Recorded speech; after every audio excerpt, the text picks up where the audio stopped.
Hidden in Central America is a country where volcanoes rise from freshwater lakes, a colonial city that meets the Pacific Ocean, and nature that has the power to leave you completely speechless. And that's barely scratching the surface. Hey, I'm Berenice, and over the next 12 days, we're going to be traveling across what might be the most overlooked country in Central America and see if it truly deserves the title of a hidden gem. Let's find out. We decided to go with a rental for this trip, which I'm sure is not surprising if you've seen my previous videos, but the car rental company had a shuttle waiting for us to go pick up the car. It was a short 2-minute drive. Entonces ahí mismo. Es un lugar, un hotel. Listo. Listo. Ustedes son fantásticos. Gracias, Silvio. Que le vaya muy bien. Igual. Cars acquired, we're driving to our hotel, and Silvio said that the drivers here can be a little crazy, so we just gotta be, you know, on our best behavior driving. Okay, let me put this away. I was a little bit hesitant about recording at this point because a couple of police officers approached me at the airport to ask me a ton of questions about my camera, which I found really odd, and I never really got an answer as to why they were asking me all these questions. But obviously everything ended up being fine, and I'll talk about this a little bit more later, but you know, it put me a little bit on edge. This looks like 80.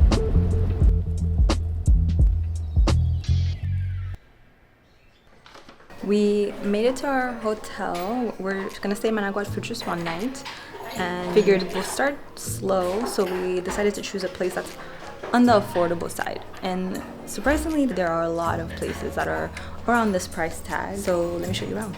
Quick room tour. So we're staying at Hostal Casa Inti. It was rated one of the best on a couple of sites, so we chose it because of that, and it also has a pool and like cute vibe. But this is very simple. We have a bed, a work desk area, and private bathroom. I'm all for staying in a hostel as long as it's not like loud 24/7 and we can have like a private bath and view of nothing. But it's nice to have some light. And this cost us about $38 a night. Crazy. We're both starving, but we're both also super exhausted. So we're gonna go venture out to find some food and then probably come back and get some sleep. On my list of recommendations for places to eat was Cocina Heidi. What I didn't realize was that it was a chain restaurant and this location was at a mall. Buffalo Wild Wings. But we were way too hungry to question anything at this point. As expected for a mall, the food was more buffet style, and for 2 entire plates of food was only about $10 US. We were starving. And when you're that hungry, sometimes you don't even know if the food tastes good. You just need to eat. I'm too hungry to analyze. Oh, that rice is better. Now that we got some food in, let me tell you what we got. Also, sorry for the bad audio. I thought I connected the mic, but I'll just blame it on being hungry. I got tortilla, gallo pinto,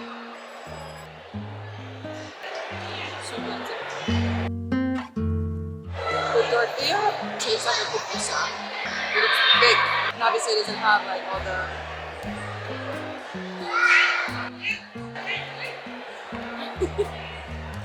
toppings that a pupusa would have. Even though there's so many brands like Pizza Hut, Burger King, McDonald's, I feel like they still need the local brand more. The gallo pinto is really rice and beans, but it tastes different. I like that cheese. Dessert? Next up is a spot called Freakin' Frozen, which is rightfully named for having a lot of frozen treats. And in the vein of trying new things, I decided to try a mamonada. I guess it's a lemonade of mamones. I don't know what mamones is, but the tagine on top is delicious with the lemonade. I'm along for the ride. It's quenelle. I used to eat this a lot. We have these in Haiti, this fruit called quenelle. But these are called mamones, but this is very good. I'm happy with this choice. I bit into it thinking it had nothing in it, and I bit a rock. That's good though. What is this called again? Quenelle. That's good. That's a different kind of fruit. I would have never thought to make a lemonade of quinep. Wait, how's your thing? It's good. It is basic. Brownies. I like brownies. Strawberries and ice cream. You never can go wrong with ice cream and like a cake. The weather's been really weird. Super sunny and then rainy, and then cloudy, and then windy. Here comes the rain. And then watch, it's gonna be sunny in like 3 minutes.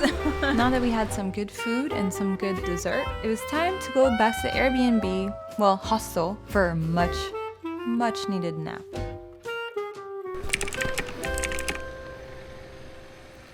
I'm awake. We're going out to get dinner and then dancing. Maybe at the same place. Vamos. We had to make a decision for the night. We decided to go straight to the party because it's at a Mexican restaurant, but we don't know what time this is over. We didn't want to miss out on it, so hopefully they have food, and hopefully the food is good if they do.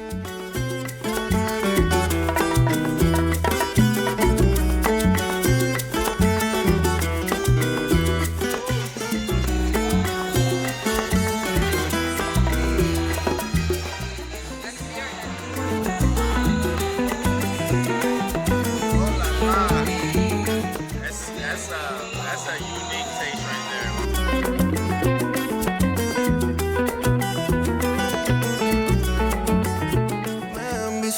De su sabor a miel, envuelto en sentimientos, son puros sentimientos, bebé. No pudimos controlarlo, envuelto en sentimientos, son puros. Mira, mi amor, deja de pensarlo, que este corazón enterito es para ti, solo para ti. Like in Brazil, it would be no way I could stand anywhere and be invisible. Right. Yo, they'd be like, Who are you? What are you doing here? Let me feed you. Come Yeah. sit. Give me your bag. Give me. Come. Yeah. That is like a Brazilian experience. Did you see all the good things about my country? Let me tell you everything that you need to know. And Cuba was like that, right? Belize is like that.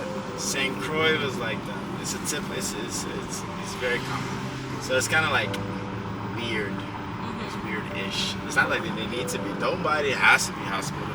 It's not a requirement. Yeah, it's just different. Even though we had so much fun dancing with each other, we just thought it was interesting that no one really came up to us to ask us to dance. And that's just different than our experience as a couple who goes out to these types of parties a lot. And don't get me wrong, no one was mean, but someone that we met from the US did tell us that his local friends assumed we were from the coast, which really just means black from Nicaragua. I am definitely aware of the Garifuna community. The African diaspora groups in Nicaragua, also throughout Latin and Central America, are very much marginalized, extremely marginalized. So if people assume that we are a part of that group, then I can tell, I think that could be an impact of what we're experiencing. But it could be something else. Or it could be a mixture of a lot of different things.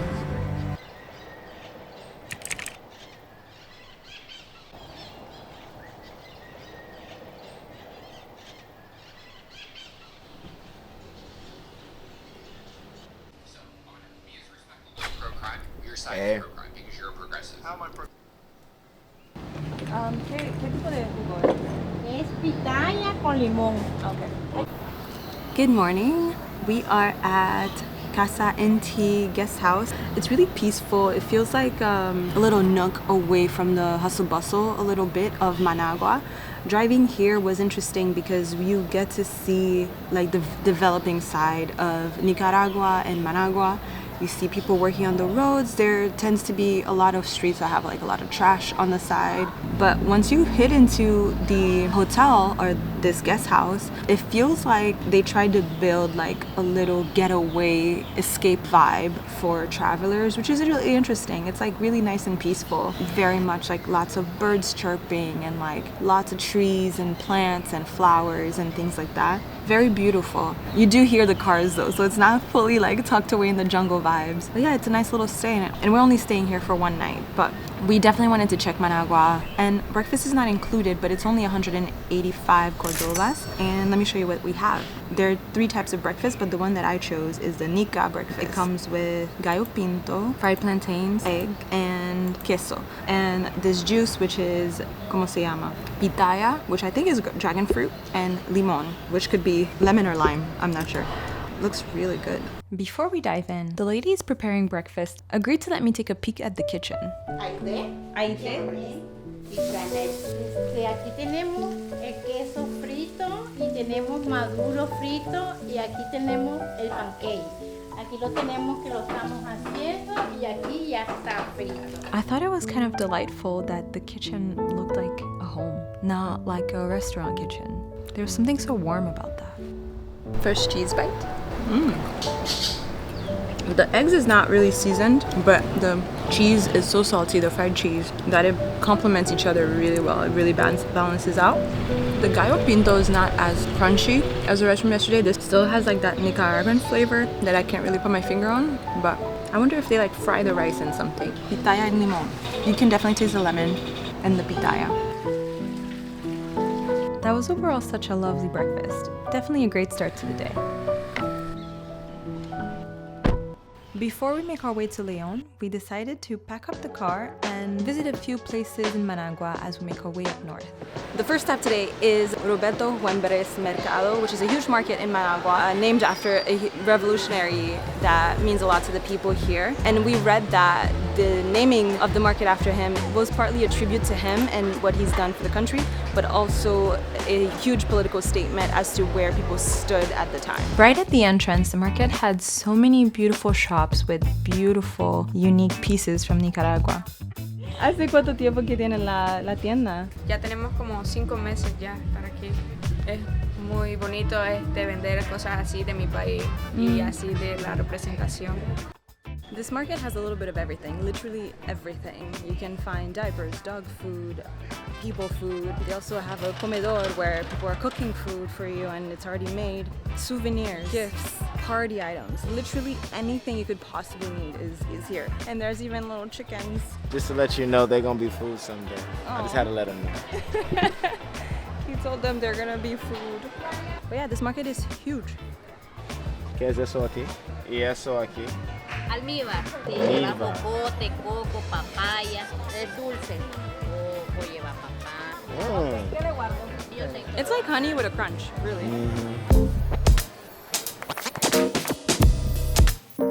We've been wandering around. I have no idea where we are, just totally walking around. But also everyone here keeps asking, like, what are you looking for? What are you looking for? So if you know what you're looking for, they can help point you to the right direction. There's a whole section with just fruit. And then you bite into it and then it's like that. Clothes, again, souvenirs, party items, candy, literally whatever you need. If you want your visit to be a little bit more structured, a guide probably would make sense. To get here, there are people in green who you have to pay 20 Cordobas. They do give you a ticket that you have to put on top of the dashboard. And you park and they watch your car for you. That's what they say. Anywhere you see the person in green.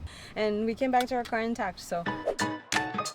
If one more person comes and tells me something about this dang camera. Just record them. Record the confrontation. Yeah, right.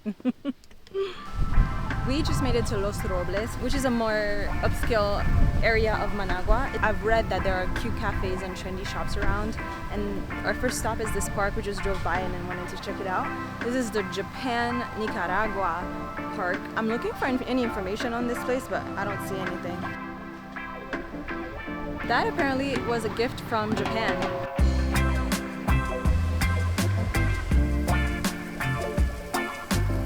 This behind me I thought would be a representation of the volcanoes in Nicaragua, but apparently it's supposed to be representing of Mount Fuji in Japan. Cute park, but a lot of places, a lot of parts of it is under repair. And apparently it's prohibited to film here, which I'm starting to, I don't know, it's a little weird because so far in Managua, almost everywhere we've been, if people see a camera, there's a police officer or security person who comes to say it's prohibited, or we have to like file a special permit or something. And I don't know, it just feels like everyone's here is paranoid. I don't understand how you're supposed to showcase the beauty of a place if you're not allowed to show it, you know? Yeah, you can just come and enjoy it, but like, why are they so, I don't know, so particular about filming? Even at the airport, I was just recording like the paintings at the airport, and 2 officers came to me and were like asking me, what do I do for work? Like, why am I recording? It was like not even quick. They were holding me for like 5 minutes. They took screenshots of my YouTube, and then they were like, oh, okay, sorry, never mind. But it took a while. I mean, I even showed them what I recorded. I was like, it's just to show the beauty of your country. Like, what's the problem? I don't know, man. Already it was time for lunch, and we decided to stop here. It was really close to the park, and the open concept felt very inviting. We ordered the economico, which is pretty much what we've been eating the entire time for the past day that we've been here. Is gallo pinto, fried cheese, sweet plantain, more fried cheese, and then this. What did they call this? Tajada. Tajadas. Plantain chips. So it's a very vegetarian meal. I think this is the best gallo pinto so far. I think. It tastes fresh. I don't necessarily taste the oil. Yeah, I can taste the flavors of the food instead of the oil. And it's not crunchy like the first place that we went to. Yeah, it's good. This morning's was good too, but I think I like this one better. So one interesting thing is, wherever we've gone so far, people assume that we're Nica. ¿Usted no es nicaragüense? Are you Nicaraguan? No. Soy de Haití, pero vivo en Nueva York. ¿Usted pensaba que nosotros o ella era nicaragüense? Sí, tienen bastante. De verdad. And they assume that we're from the coastal area. En la costa, Caribe. sí, ahí, sí, hablan. ¿Cómo hablan ustedes? Así hablan ellos también. Ellos no hablan mucho español. No. And we always have to tell them that we're not. It's been interesting because whenever we go places, we don't feel like a spectacle. A lot of places, when you're black and traveling, people always notice you. And here, it's kind of like we're invisible, which is nice in its own way. But I have a few questions. At times, it just makes you wonder also if it's like more. Like, is there a hint of like colorism involved in that? Because there's a deep history of colorism in this country. Even last night when we went out dancing, I only danced with Kay over here, which was nice. I love dancing with him. I can dance with him all night. But usually when you go social dancing, you dance with multiple people, and people ask you to dance, especially when they don't know you. No one really asked us to dance. Later on, someone did tell us that they thought that we were Nica from the coast. So that made us wonder if there's like colorism involved in that, or it could just be that they saw that we were in a couple and they didn't necessarily know that if we were dancing with other people. But even when he went to dance with other people, he went to dance with another woman, no one really asked me to dance, you know what I mean? So it was just an interesting observation, and I have more questions that I wish I would have asked, but it was also like midnight. I didn't feel like asking. I have these deep conversations in Spanish and having to try to understand what they're saying. Did you have anything to add? I think that it's really cool to be considered a local. But if we're assumed to be a local, dark skin or black locals, that means we also have the same assumptions that they all have against or for black locals. So we're on their quest to figure out how they feel about black people in Nicaragua. It's gonna be interesting to find out more information. So, yeah, we'll see if we find out more. Stay tuned. I like this kind of meal. Good, it feels healthy, and it just hits the spot.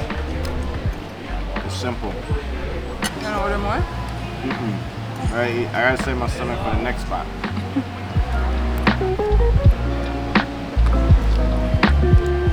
Nicaraguan beer. It's pretty good.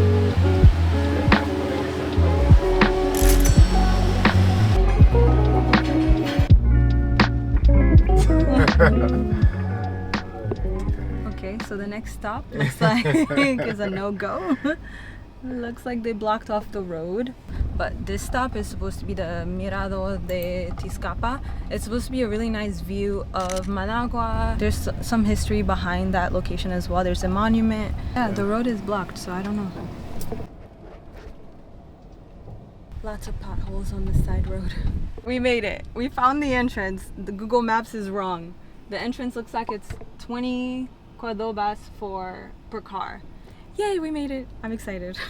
We pay $1 each to enter, and it's 20 Cordobas for the car. Let's go check it out. Ooh.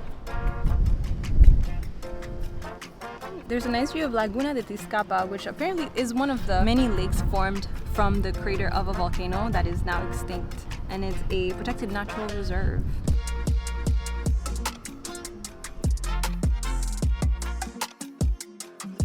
This monument behind me, it's called Monumento a Sandino. I know that he was a general. This place is beautiful. You get such a nice view of Managua, and definitely worth a stop.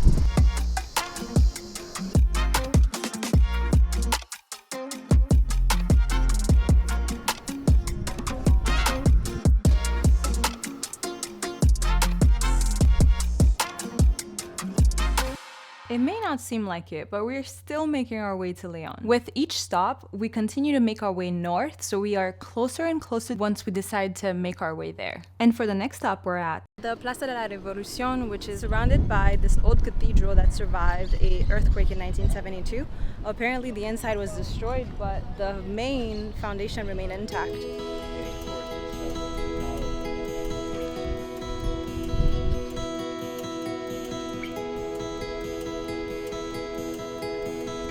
Dale, ¿usted manda cuándo? Hi, hi. Ah, it's condensed milk. ¿De dónde es usted? De acá de Nicaragua, de León. ¿Qué te gusta más? Las mujeres. No, hombre, pues, la playa, el ambiente. El cuerpo y alma, este viejo. 30. Sí, disfruten Nicaragua, Nicaragua es de ustedes. Oh, gracias. Dale.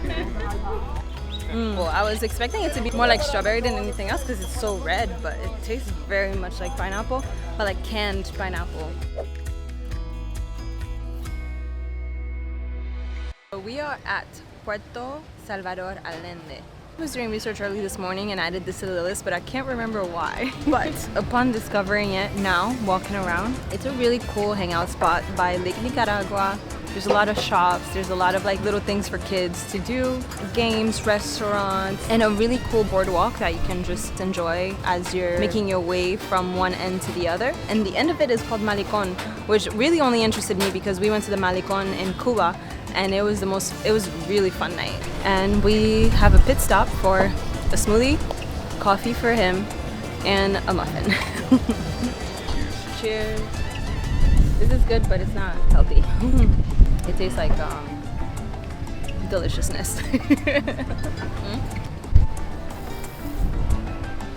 you're gonna be up for 15 years. It tastes good. That ain't nothing but sugar. Sugar and It's ice. good. Sugar, ice, and maybe a little bit of milk. I like these spaces though, like It's a good hangout spot. that's Sandino himself.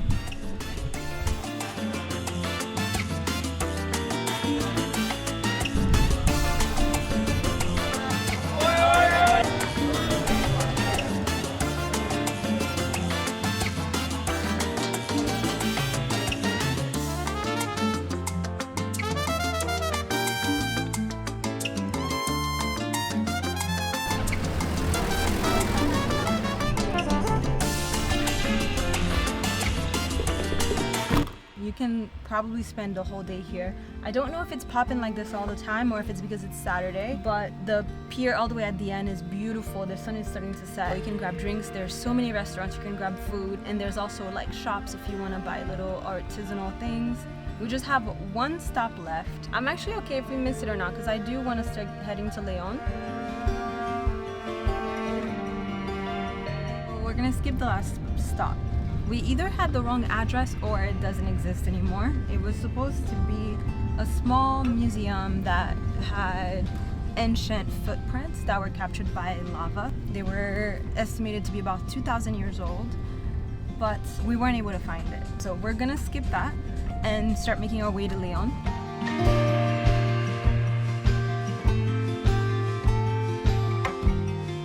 Right when we got into town, we saw this huge line for fritanga and we had to stop. From my research about Nicaragua, fritanga is a must-try street food style made up of a variety of grilled and fried foods. We ordered a variety of things that just felt right in the moment, like gallo pinto, of course, fried cheese, some fried potatoes, and all to share because we weren't sure if it was going to agree with us because we both kind of have sensitive stomachs. But as you can see, we devoured that entire plate. I like that potato.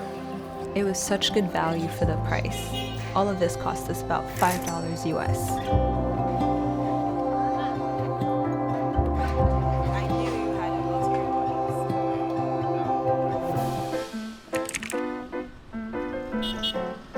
We arrived Léon last night and we were really tired, so we didn't do much. We got some fritanga in front of the main cathedral, right over here where the cars are. That's where the fritanga was set up. And then we explored Zona Rosa a little bit.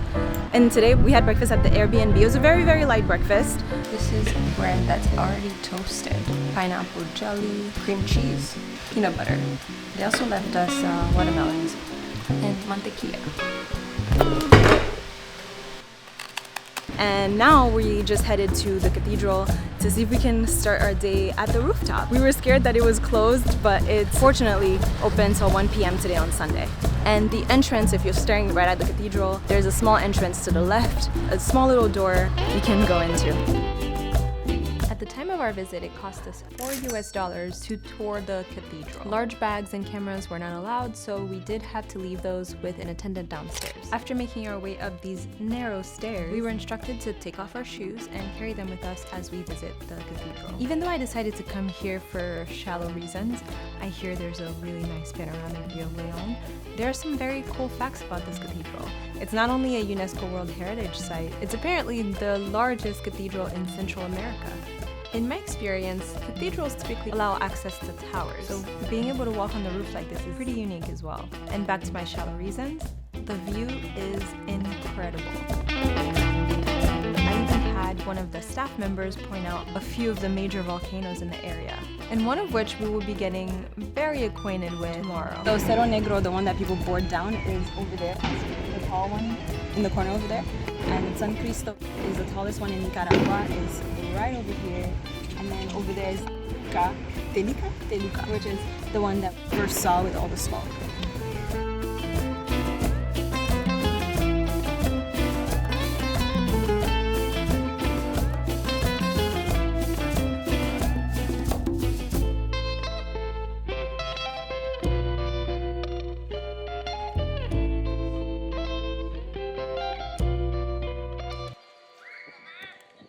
Left the cathedral. It's really beautiful up there. This is Parque Central. This is a really popular square.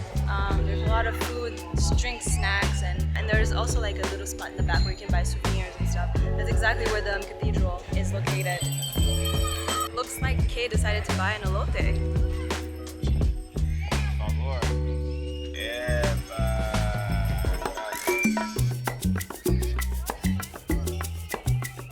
What's on there? Cheddar, barbecue, ranch, mayonnaise, chahi, lemon pepper, and spice. Gracias, Luis.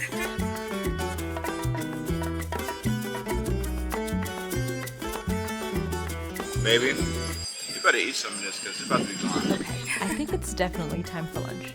We decided to walk to a spot nearby and realized quickly how walkable the city is. We also passed by so many interesting, colorful political murals along the way that gave us a quick glimpse into Léon's history and identity.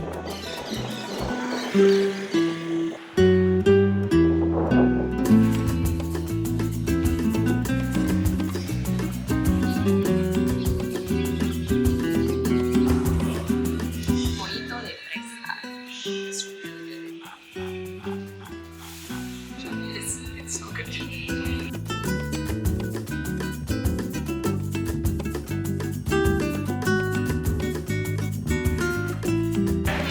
Para tomar. Tinto de verano. Sí. Gracias. Everything tasted so good, but especially those plantain cups, which are called bodeguitos de marisco, which are plantain cups filled with fish, shrimp, and some garlic delicious sauce. Did I mention it was delicious? Oh, it's rico. Buttery, garlicky, herby, and the plantain is delicious.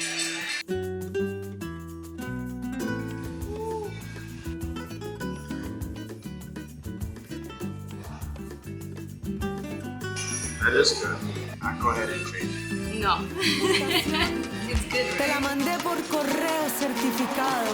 Te estoy It's so esperando. good.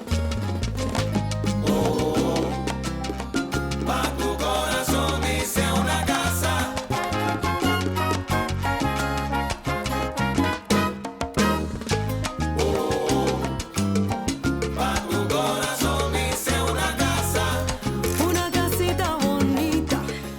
The food was delicious. We definitely ordered way too much. We have leftovers for later. And all of that cost us $53. And that's with three cocktails. I had 2 Tinto de Veranos and I had 1 mojito and Kay had 2 beers and we had 3 plates of food. Like that came out to $53. That's the most expensive meal we've had here so far. Our server Eduardo Vladimir was really cool. Just definitely good vibes. Would definitely go back there again. Just order less food. On the same street we've been seeing a bunch of spots that like we should have come yesterday for salsa dancing, but we didn't make it all the way down here.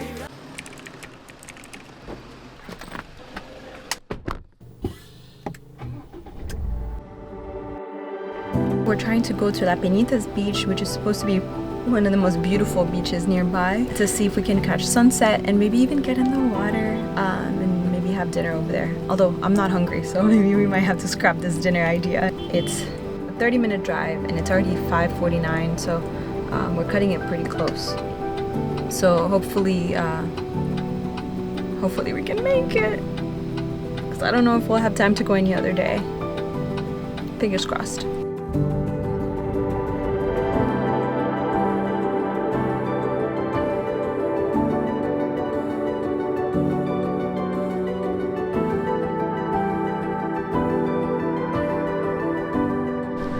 We made it. Just barely.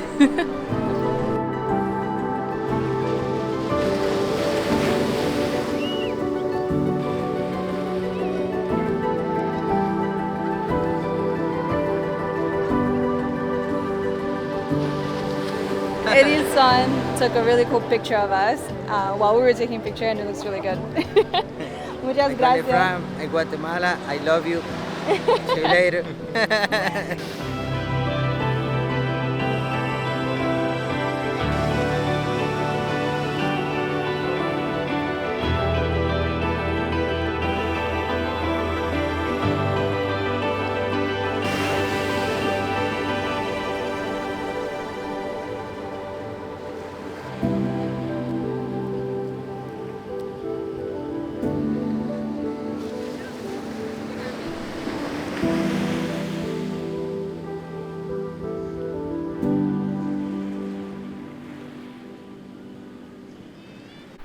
Good morning. Nice review. Good morning. This morning we decided to go volcano boarding with the family we're staying with. I'm so nervous and excited. I'm nervous and excited. Low-key, I kind of want to skip it because I'm a little scared. I've seen videos of people like going too fast and tumbling, but I'm trying not to psych myself out and only think of the positive. I'm sure it's gonna be a great time. And then we're about to have breakfast first and then go to the volcano. Our host Angela made us a beautiful full Nica breakfast spread. This is our first homemade version, so I'm so excited to Y aquí try. tienes mermelada, pan, Y el más importante cosa, tu cafetera. café. Gracias mucho. Claro que sí, Camel. Queso frito, siempre gallo pinto en Nicaragua. Para siempre. Desayuno, la cena, siempre hay gallo pinto, huevos y cuajada o queso. Siempre. Gracias para acá por compartir eso con nosotros. Claro que sí.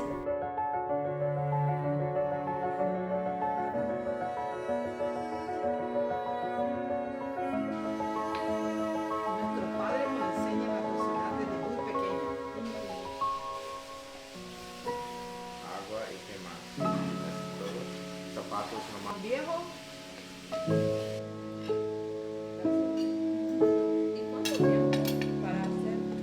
Ready? Wait, breakfast, it was so amazing. Angela talked us through how she cooked us this beautiful breakfast and it was so delicious. And now it's time to go walking. The videos I've watched of people doing it, I've never seen them be scared, but like I'm actually kind of scared and nervous. I've never done anything like that before. Are you ready? Ready. Are you scared? Excited? You're just indifferent. I'm just gonna see what the vibes are. Yeah. I'm nervous. It's just a volcano. Okay, I've seen a bunch of videos of people like Fall off. not like fall off the volcano, but like they'll fall off the board and just like and get scratched up. That's why I'm wearing long pants. Oh, so you tell me this now. Adriana es la administradora de Bárbaro Tours. Hola. Adriana gave us a full and thorough rundown of how the full day would go. ¿Hay cuántas personas con nosotros? 4 más. 4 más, okay. We picked up a group of 4, so total it would be 6 of us.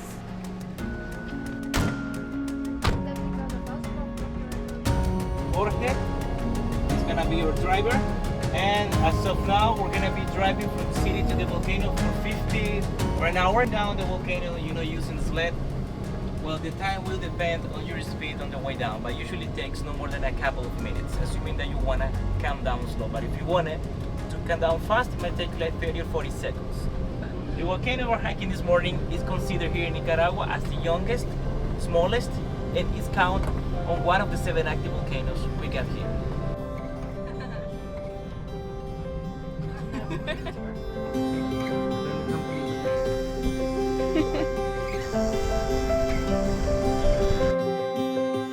We had to make 2 stops on the way to the volcano. The first was to pick up these boards, where we were given the option of hiring a guide that could carry them for us for $5 USD.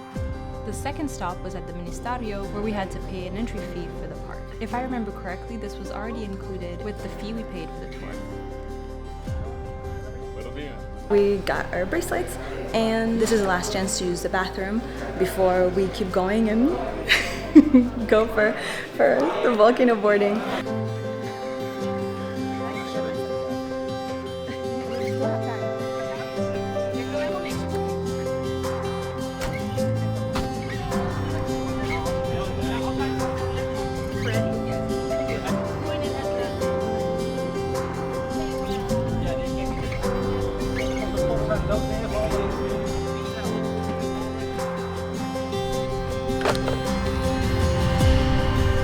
We've arrived and we got this backpack which has all our gear, and we're gonna put our waters in there and start the ascent.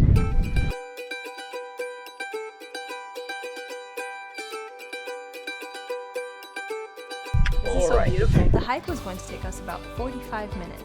I opted to carry my board because I hadn't worked out in a couple of days, and so I figured, why not? Carrying the board up actually wasn't bad. The wind made it a bit more challenging, but as I mentioned, I later realized that paying a carrier is actually a great way to support locals as well if you decide to opt for that instead. We are at the halfway point. I think he said that we finished the steepest part already, so the rest of it should be a little bit less steep. We're high.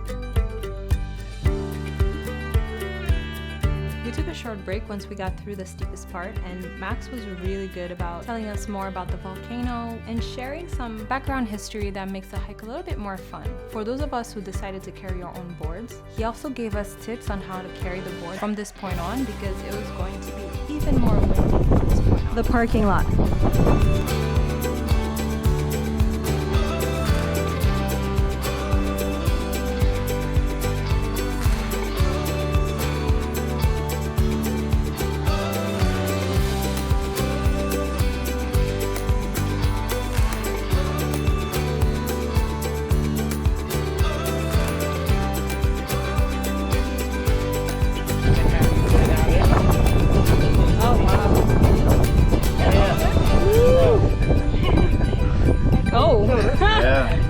bad.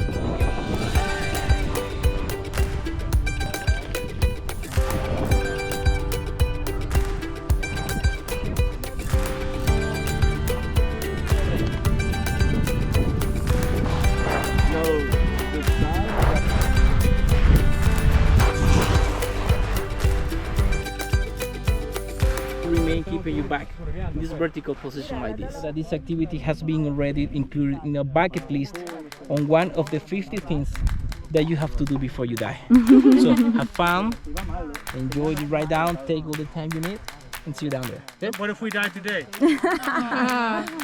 That's not gonna happen. 1, 2, 3, max! Okay, thank you. Ready? Listo? Meet. Ah! Roadrunner. Meet. Go Camaro! That's hard. I cannot express how hard my heart was beating here. I decided to go second because otherwise my nerves would get way too bad. Bonne chance. Allez-y. Oh, okay.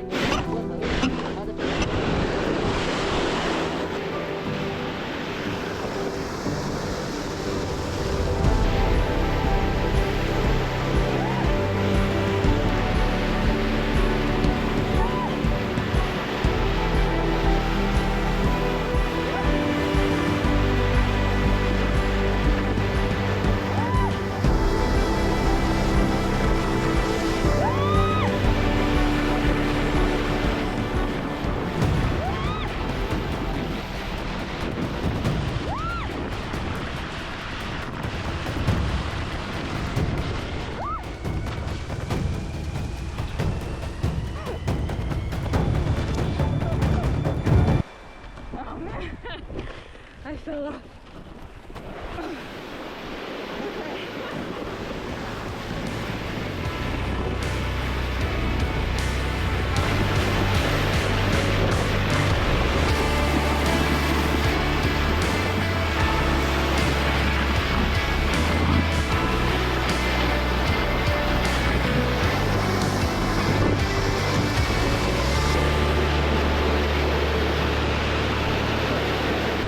I stopped, I don't know.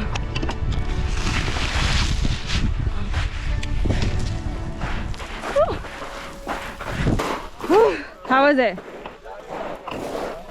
I got volcano sand everywhere. Me too. And my shoes and my toes.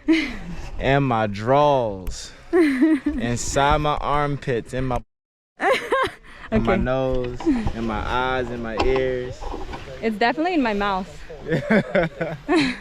That wasn't bad. To fix it. How'd you fall off? It kept leaning and I was trying to fix it, but it wasn't fixing. It kept going sideways. So then I just let it happen so that I could get back on normal. Yeah.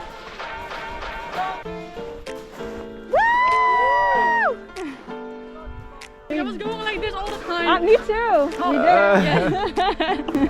That was fun. Really.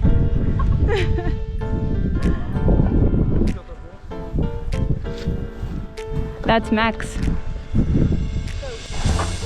Gracias, Jorge.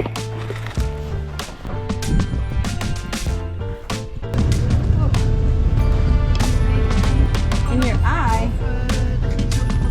But you know the thing is, like, even if she does or she doesn't, she will. We are back at the Airbnb. They had refreshments for us in the car, Fanta, Coca-Cola. The ride actually is kind of bumpy, but both Kay and I get car sick and we were fine the whole time. The family we went with were so nice, from the Netherlands, and just very down-to-earth people. Actually, everyone I've ever met from the Netherlands has always been kind, especially anyone traveling. The hike wasn't so bad, and carrying the board, I mean, it gets heavy the longer you're holding it, you know? I remember when I used to run cross-country, even like a water bottle would be heavy after a couple miles. So yeah, I just kept switching sides, and then once we get to the middle, you have to carry it a different way, and our guide showed us how to do it. So we're not finding the wind the whole time. And we got to walk around the crater, around the top, to see the crater where the second major eruption happened, the most recent one, and it left a huge gap. took pictures, and then we went down. We went down boarding down the volcano. They did a good job at explaining everything. The only thing I had trouble with is that instead of sliding straight, I kept going sideways, but I don't know why. I don't know if I naturally lean or something, but yeah, I couldn't stay straight.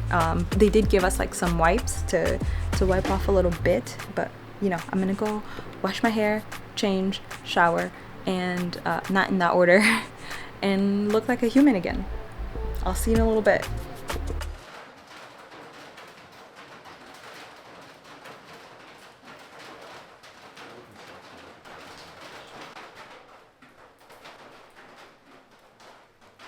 This was our last night in Léon, so we definitely wanted to explore a little bit more. We are just exploring Léon. It was raining a little bit.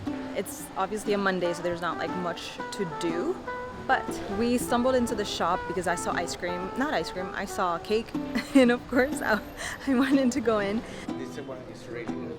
Try it.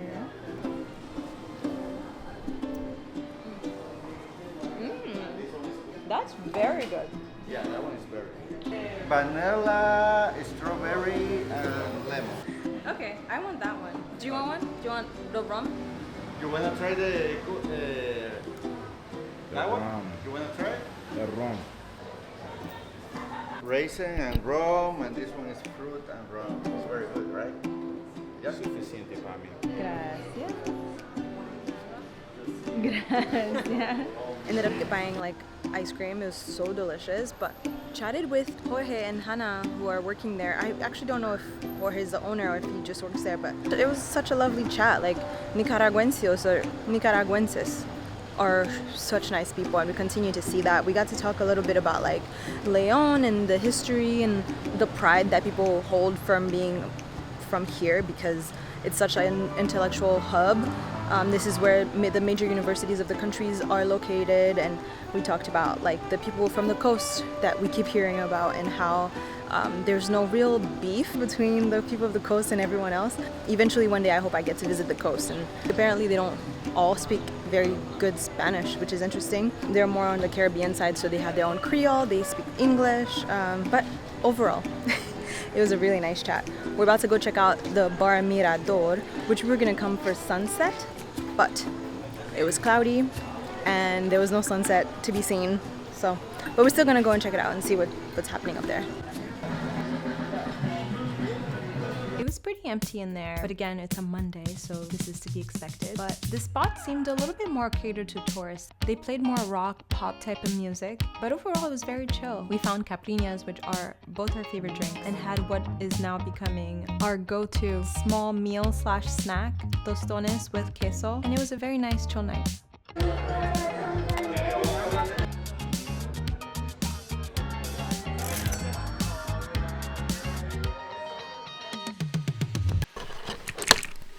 Good morning. It's our final morning in Léon.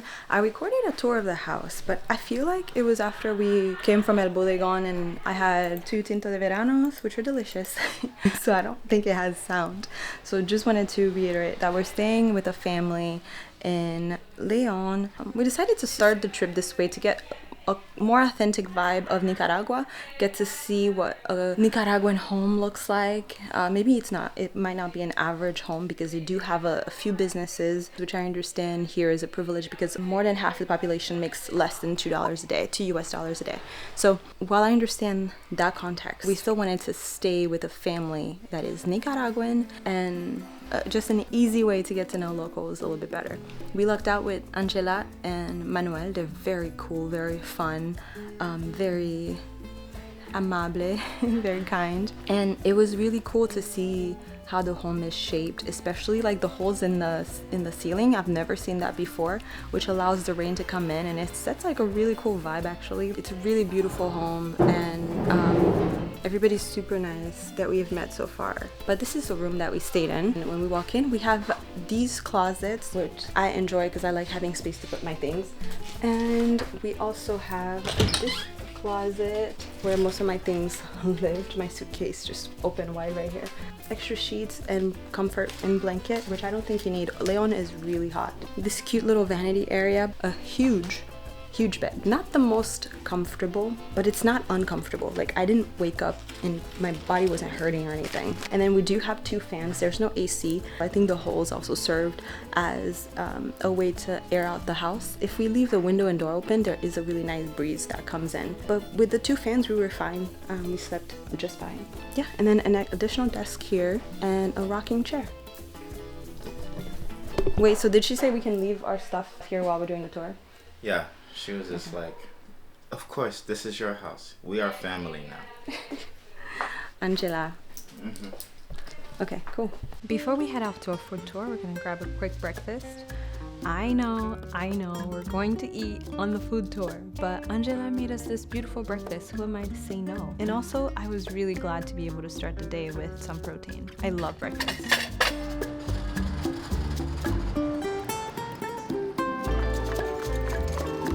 We decided to do a last-minute food tour, so we're going to meet our guide now. It's a 7-minute walk from our Airbnb. The smell in the streets and the noises, it smells like fried meat and it smells delicious. I don't even eat meat like that, but... Do you guys want to start with the coffee or you want to end with the coffee? We met with Léon and starting with coffee from Café Mañana. And he just showed us like one of the markets on the left side, which is Metropolitan. You buy articles of clothing, no food in there. So we're gonna go into a different entrance for the food. This is the central market of Léon. It's still kind of like the market in Managua where there's a little bit of everything, but the area with the fruit is already more spacious than Managua. It's a little bit easier to navigate at so far. I don't know if it's because we have a guide, but it's definitely, the layout is a little bit better. So we're starting with what Madeline describes as like a typical indigenous breakfast, which is technically usually milkshake, corn, and fruit. First things first, we picked up our 3 different types of cornbread from this lovely vendor right here. Next was the fruit, focusing on what's in season and unique. We got some goodies. We're gonna get some mamones as well. So you don't bite through them. That's something important. If you bite through them, you're gonna have the worst bite ever. I bit into it thinking it had nothing in it, and I bit a rock. It's bitter. Yeah, it's horrible. And finally, to start with the tasting portion. So this one is the most modified one. First up is the pan de arroz, which I believe had the most traditional name, although the ingredients have been modernized a bit. It's sweet, but salty kind of at the same time. And it's really dry. Next was perereque. It's the same ingredients? Excepting for the rice, is pretty much the same ingredients. It's a lot less dry. I see why you eat this with drink. Now this is a little bit more moist. The third one is gonna be amazing. It's my favorite, as I told you. This one I would recommend you to bite it. It's a little bit messy if you try to rip it. Yep. This is the baby of the cheesecake and flan. But made out of cornstarch. Sopa de leche. And this was our collective favorite. It's definitely like a flan in a cheesecake, but not as sweet. And for the fruits, we first tried a zapote. It is like the shape of an avocado, but some people say the texture is like sweet potato and it tastes slightly like papaya-ish. So, and the color as well. This is how it looks. We call this zapote and we eat it raw or we make ice cream or make milkshakes with them. It does taste like sweet potato. That's crazy. Really good. I was just about to ask you if you get sick of eating the same thing all the time because of the tours. Not really, Really? It's seasonal, you know. So in a few months there's not gonna be any more zapote, but there's gonna be nísperos, or there's gonna be caimitos, or there's gonna be something else, you know. The other thing we do with them, it's sometimes like as snacks they're sold in the schools, so with salt and chili. And sometimes people do shots with them. So you drink a shot, and in order to get the flavor out of your mouth, you do one of this instead of a lime, let's say. Katie's not creative enough. Yeah, put it, the whole thing in your mouth. Yeah.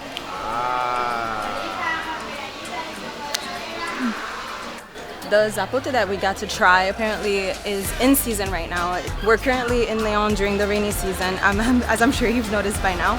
And apparently it takes a lot of water to grow, which is why we were able to get it. But he said that this was one of the best zapotes that he's had in a while. So I'm glad we got to try like a really good one. We're making now our way to the back of the market where we're gonna see the comedor, I think, area where they cook more like lunch foods. The thing is, it's like 9 a.m. I'm not that hungry. Even with the zapote, like I'm good. I don't need anything else for the rest of the day. but they don't offer these tours later in the day. They only offer them in the morning.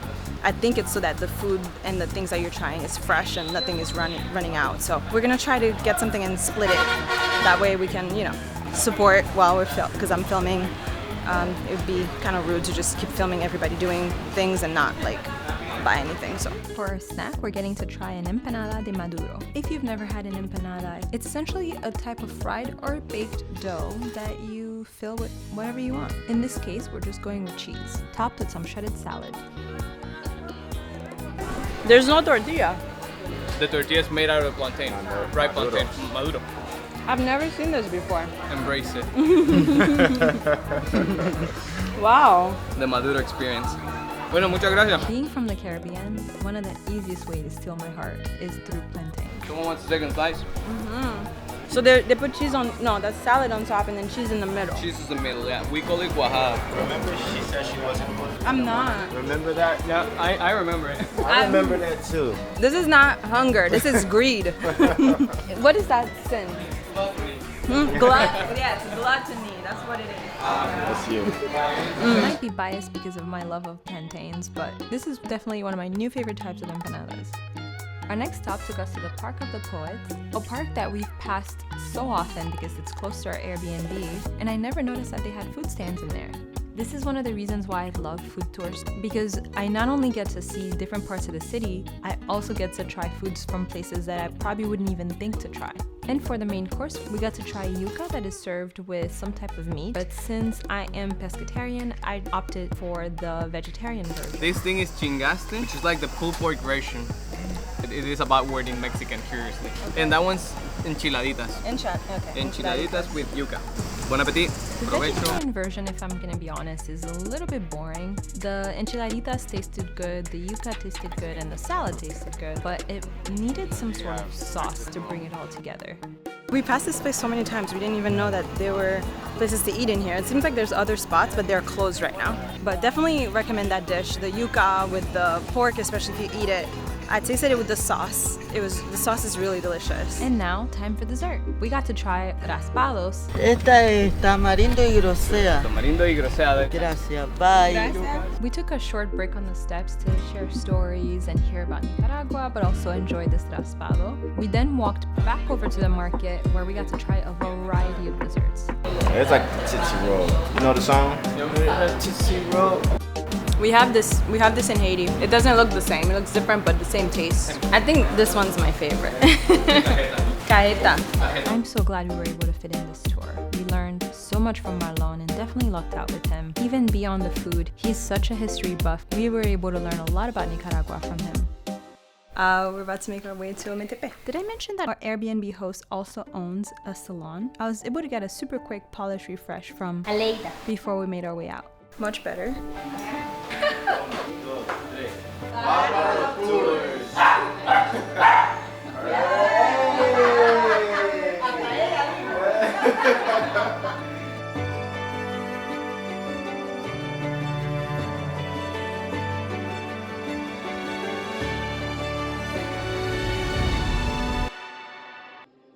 We are on our way to Ometepe, but first we have to pack up the car, drive 4 hours south to San Jorge. We did stop for gas before officially leaving Léon, and the 4-hour drive kind of felt like it went by pretty fast.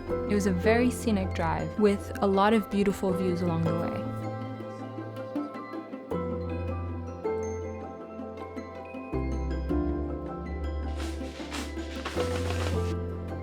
We made it to San Jorge. Unfortunately, we missed the 5 o'clock ferry, but the next one is at 5:45.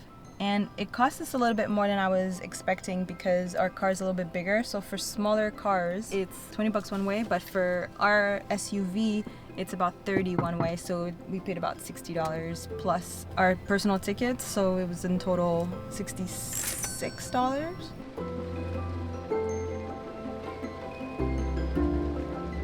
So one person had to walk and the other one stays in the car. So I go in through the walking path and he's gonna drive in. One minor thing I wanted to note is that as we were boarding the ferry, there was a staff that implied we didn't pay in full and was asking for more money, but when we asked him for proof, he said never mind. We have heard that there are small scams like that in Nicaragua, and that was our first time witnessing it. And even though it's a small thing and not a big deal, it's just a reminder to keep your wits about you. But from here we take the ferry for 1 hour.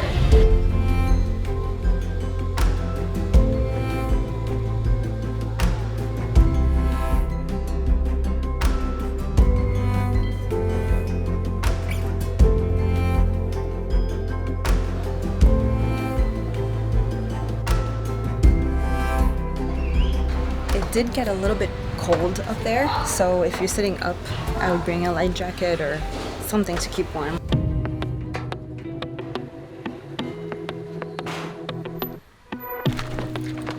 I think the road only goes left or right, so just take a right. Yeah. Jinx. I've heard that on Ometepe there would be more mosquitoes than we've encountered so far in Nicaragua, so this was our first stop, even though I'm still traumatized from Belize. But this time we chose a kid's version. Hopefully I don't get a reaction. Drive 30 minutes to the other side of the island. On the way to the hostel, we are hungry, so we stopped for food at Comedor Julia, and the vibe is so nice. We're by the water. The staff is super cool and just like welcoming. Yeah, there's not a lot of people here, but I think this is the vibe in like Ometepe so far. I ordered the fish, which has been really hard to find so far for a pescatarian. But finally, we're by the water, so I think it's gonna be easy to find fish. But let's see. I'm excited. Oh, and the staff that I met who was helping us, I asked her name and she was like, oh, it's Julia. It's the same name as the restaurant. She was just so kind and like super down to earth. I think it's her spot. I didn't ask, but I'm assuming. That's a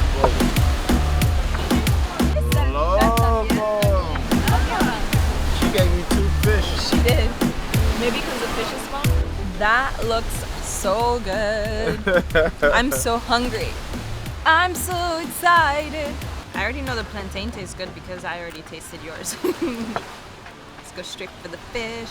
I got the pescado with fish sauce and it comes with plantain, a little salad, lime, and rice. That tastes good even without the sauce. You should come back here every day.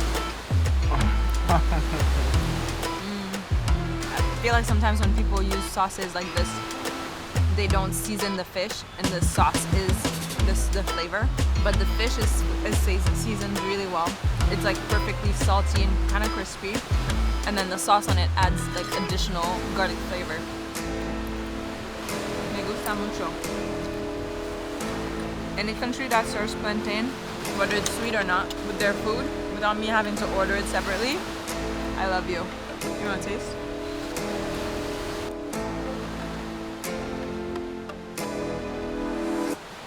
You're not gonna eat that second fish. Yes, I am. Get away from my food. You're not gonna eat that second fish. You don't got the stomach. Get away from my large food. enough for that second fish.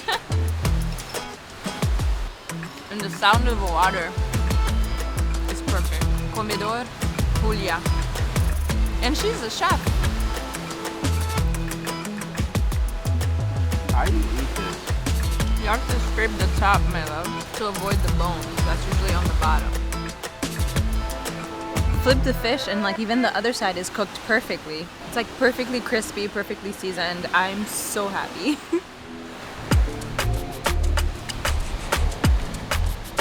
From here, it was a short 10-minute drive to our hotel, which to our surprise also required a 3 to 5 minute unpaved walk to the front desk. This was such a long day. I was really happy to finally be able to check into the hotel.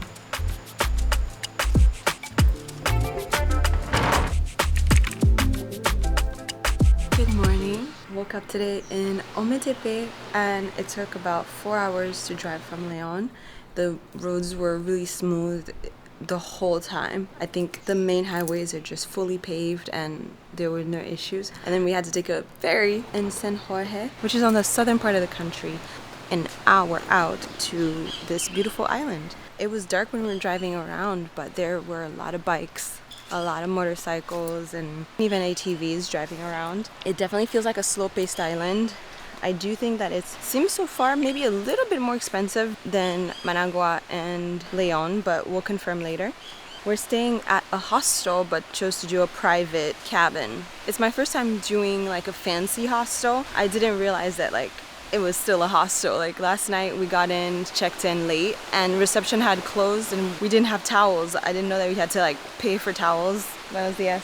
I essentially had to take one from behind reception, and a security guard was like, "What are you doing?" I was like, "I need a towel and nobody's here." It was very serious. It took my name down. I think I was only expecting different because our private cabin is obviously a little bit more on the expensive side for Nicaragua and for the hostel in general. Buenas. But you know, I thought that like maybe the private cabins would have like towels. The hostel also has a lakefront restaurant, which offers breakfast, non-inclusive, and even though it was a very healthy vegan menu, it didn't really feature local Nicaraguan dishes. So it wasn't really appealing to me, but Kay had pancakes, and I decided to just try an elixir cacao, which is a blend of 8 spices, medicinal mushrooms, and adaptogens. Nicaragua is really known for their cacao because of their indigenous roots, and we also got a taste from our server who brought us a few chocolates to taste. Cheers. Salud. It's dark. Vale.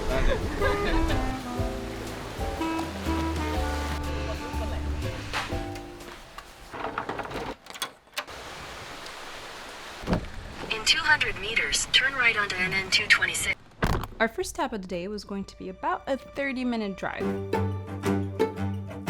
Our first activity of the day is going to be hiking San Ramon waterfall. I will say the roads here are a little bit tricky. It's pretty much all dirt road the whole time, and there's a little patch of road that's like rocks. If I was a solo traveler and I was in the car by myself, I honestly probably would have turned around unless I was like super confident in my car. But we made it. We have an SUV, so everything's good. Once you get to the location, there's a left that you have to take. There's a gate, and Jorge let us know it's 100 Cordova per person, which is about $3 US. And if you want to take a car, I'm assuming if you want to take an ATV as well, it's an extra 100 Cordova. And you can drive up closer to the waterfall, so it's a shorter hike. But we haven't done anything all day, so we're gonna do the whole entire hike, which should be about almost 5 miles, there and back. And if you need baños, there's bathrooms. You just ask and they'll tell you where it is. Tip for my ladies, bring your own toilet paper. Otherwise, get ready to shake it. Hola, amigos.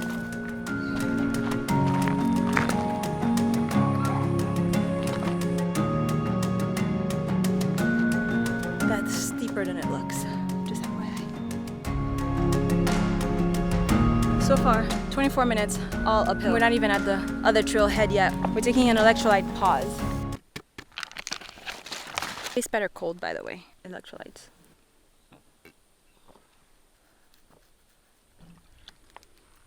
We're like more than halfway to the trailhead. At the end of a pretty much super steep hill, the parking spot is to the left.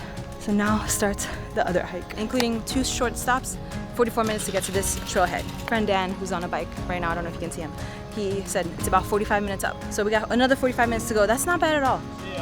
See you later. Dan said that on the bike it's a little sketchy. So if you ride a bike and not a TV, just be slow, take your time. Are we going the right way? Why are we going down? Quick tip, if you load the navigation to the waterfall before you get on, you can preload the hike, that way you can follow along. If you have good service, or if you have maybe T-Mobile, I don't know, we both have T-Mobile, mine works better than his, I don't know why, but you can follow the trail a little bit.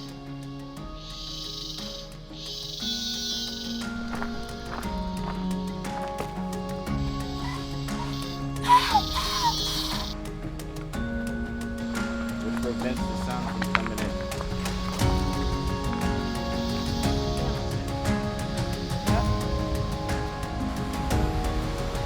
We're getting closer.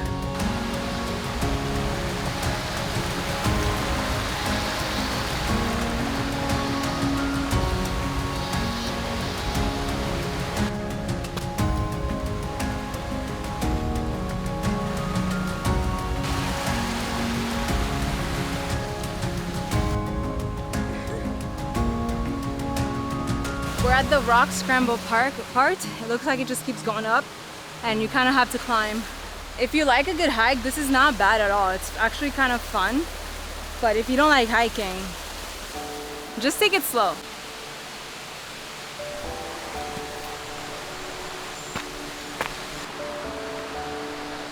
I'm getting tired, but I think we're almost there. First view of the waterfall.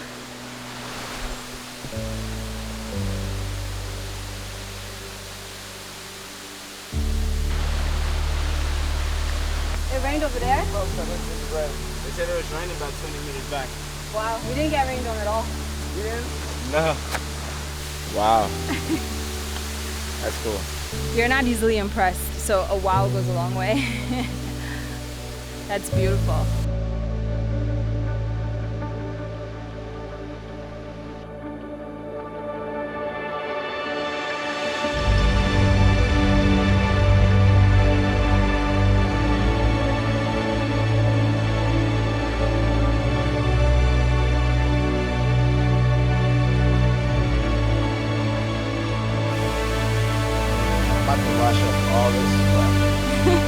Just to sweat again.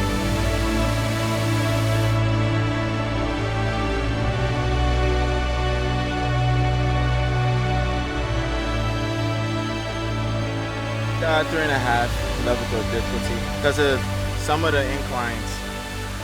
We're almost climbing, but you can still walk it. Yeah. So it wasn't like hard to get up. It's just long. Yeah. And steep. Incline. Yeah. It took an hour and 37 minutes, and my watch says 3 miles. Downstairs it said 3 kilometers, so I don't know.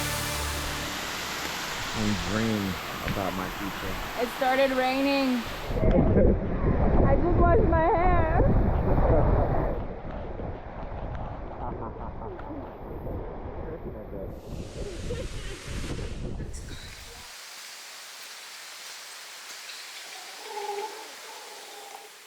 Apparently, some people spotted monkeys, so we were hoping to see a few on the way back.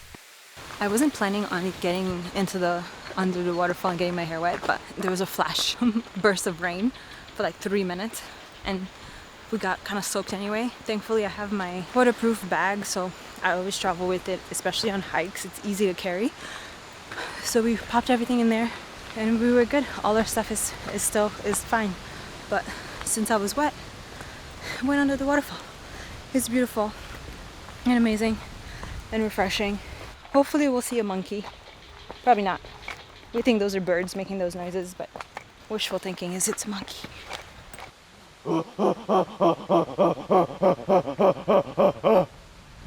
I think we passed them. Up there they were answering. Should we go back to Julia for dinner? You're addicted to her.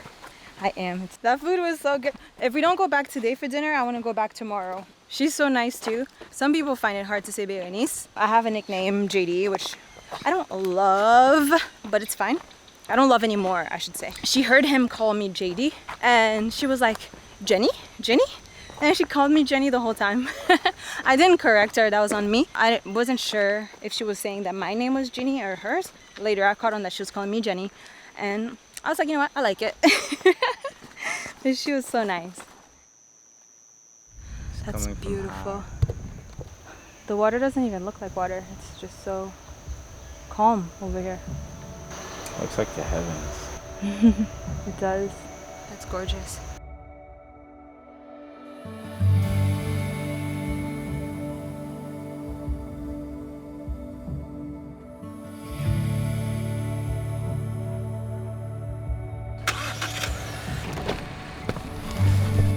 It took us an hour and 5 minutes to come down.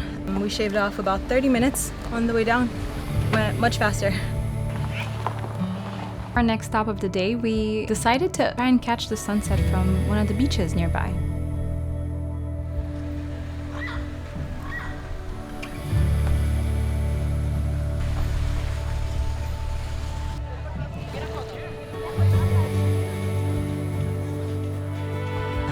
Can't see anything, but cheers.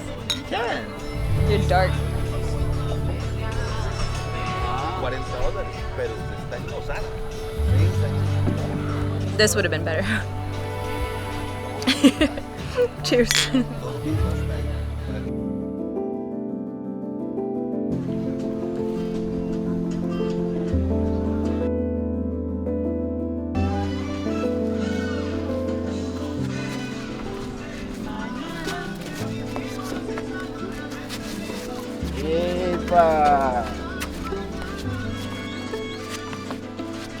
I'm getting better at dancing. Flip flop.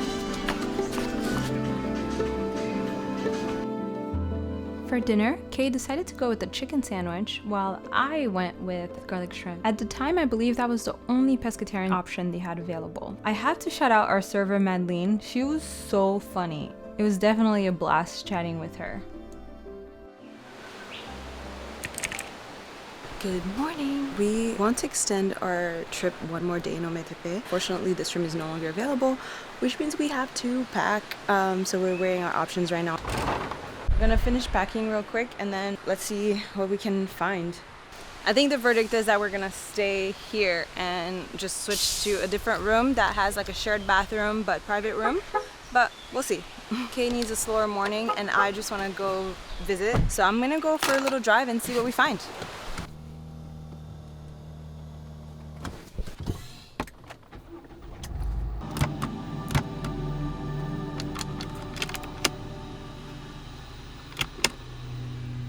While this was a good plan in theory, and I do enjoy wandering off on my own, this was one of those reminders and instances for me where having a plan, even if it's a very loose plan, can outweigh spontaneity, especially when I'm visiting a place for the first time and for a short amount of time. Because outside of wanting to explore, I didn't know what I was looking for. And on top of that, the weather wasn't really cooperating this morning. One quick driving tip if you are bringing a car to Ometepe, just make sure you get gas before you come on the island. I read that it's a little bit more expensive to get gas here, but honestly, I also don't recall seeing any gas stations. From here, I went back to El Pital to pick up Kay so we could start the adventures for the day. We were on our way to Playa Mangoes, but right next to Playa Mangoes, there is another site where you can rent kayaks. Let me show you. If you're not doing a guide, it's cheaper than Playa Mangoes and because it's less touristy. It's $10 per person for 3 hours. Playa Mangoes is $5 per person per hour, but you're farther from the river where you want to actually go kayaking. And if it takes you 3 hours, it already is going to be $15 per person versus this is already $10 per person for 3 hours. I don't know that you're paying more after 3 hours. I think you just said it's $10 per rental. And you're closer to the entry for Istian, which is where we're trying to go. But I think we're gonna do with a guide. It's gonna be $20 per person with a guide. I feel better about supporting the local business here instead of over there. I think the money goes to the owners, and we saw them yesterday. I think they might be European, which is fine, but I would rather support locals. Here comes the rain. We're still gonna do it, whatever. So I'm just gonna bring the GoPro and we'll just bring one phone so we can keep it in this bag. Thankfully, the rain stopped very quickly, all before I even got out of the car. See you on the GoPro. And the weather behaved for our kayak tour.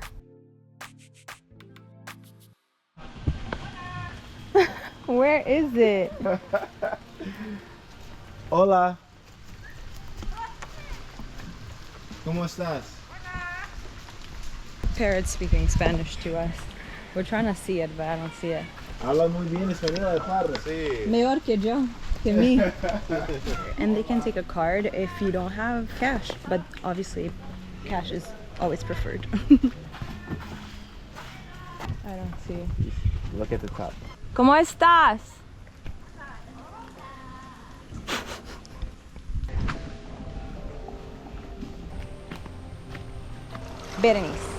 Berenice. Johnny. This tour was going to take us to visit Rio Istian, which is a narrow river that is part swamp, part garden, and it almost separates that thin strip of road that connects the two sides of the island. The views on the way to the entrance of the river are not only incredible, but the entire experience was very calming, soothing, and beautiful.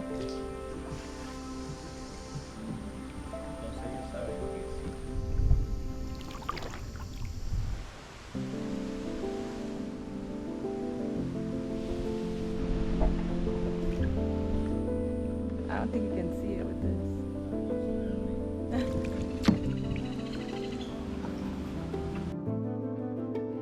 Doing this tour with a guide was incredibly helpful because without him, we wouldn't have been able to spot half of the wildlife in the area. With Johnny's help, we were also able to spot a caiman, and this was my first time seeing one in real life. Overall, the tour took about 2 hours, and the way back was the hardest because we were fighting against the wind. We could have stayed out there a little bit longer, but we were both tired and ready to go eat. You guys are tired. You don't want to say nothing? I'm tired. The water feels really nice. It's very sandy.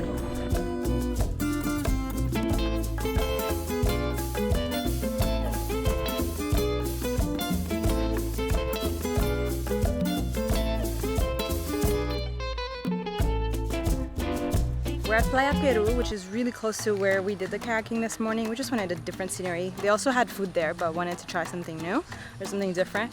And someone at our hotel, I think John at our hostel, told us this was his favorite place, I think it was him. And he said that the food was good here too, so we decided to try it here. And it's right next to Playa Mangos, but Playa Mangos is a little bit more touristy.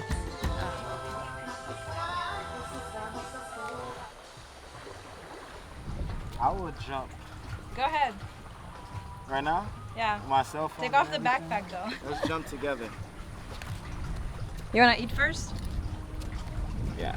We were so hungry, and Mr. Extrovert here was chatting nonstop with some other travelers, so I don't even remember eating this food. I just know it was delicious. And I'm really happy to be able to find some good fish here. And for both our plates, 3 beers and 1 Fanta all came out to about $23.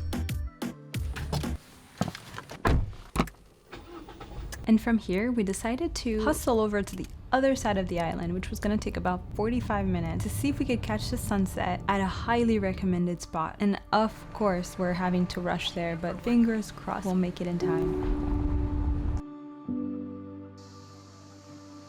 We are checking out a different sunset spot today, Punta Jesus Maria. When you walk in, there are vendors everywhere. I got a coconut, and you can buy food, you can buy drinks. Same as the other beaches, there's kayak and canoeing and you know, all those things. There's even horseback riding. But if you go all the way to the back, there's like a natural little sandbar walkway.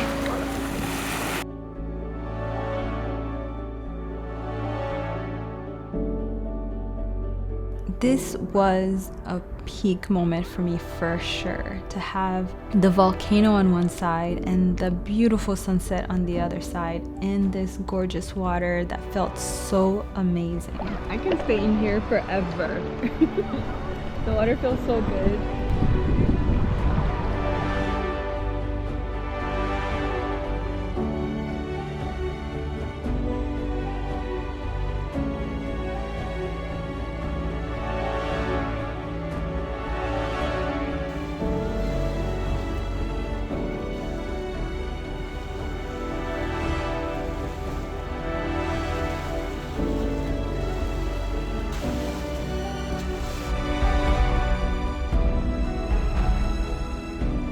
Before we left, we got to watch these fishermen work really hard to bring in their catch for the day. I did not realize how long it took for them to bring everything back in. I was also determined to find someone to open up my coconut for me, and the last restaurant open kindly was able to do it, even though I didn't buy it from there. Check out their restaurant if you're ever in Ometepe.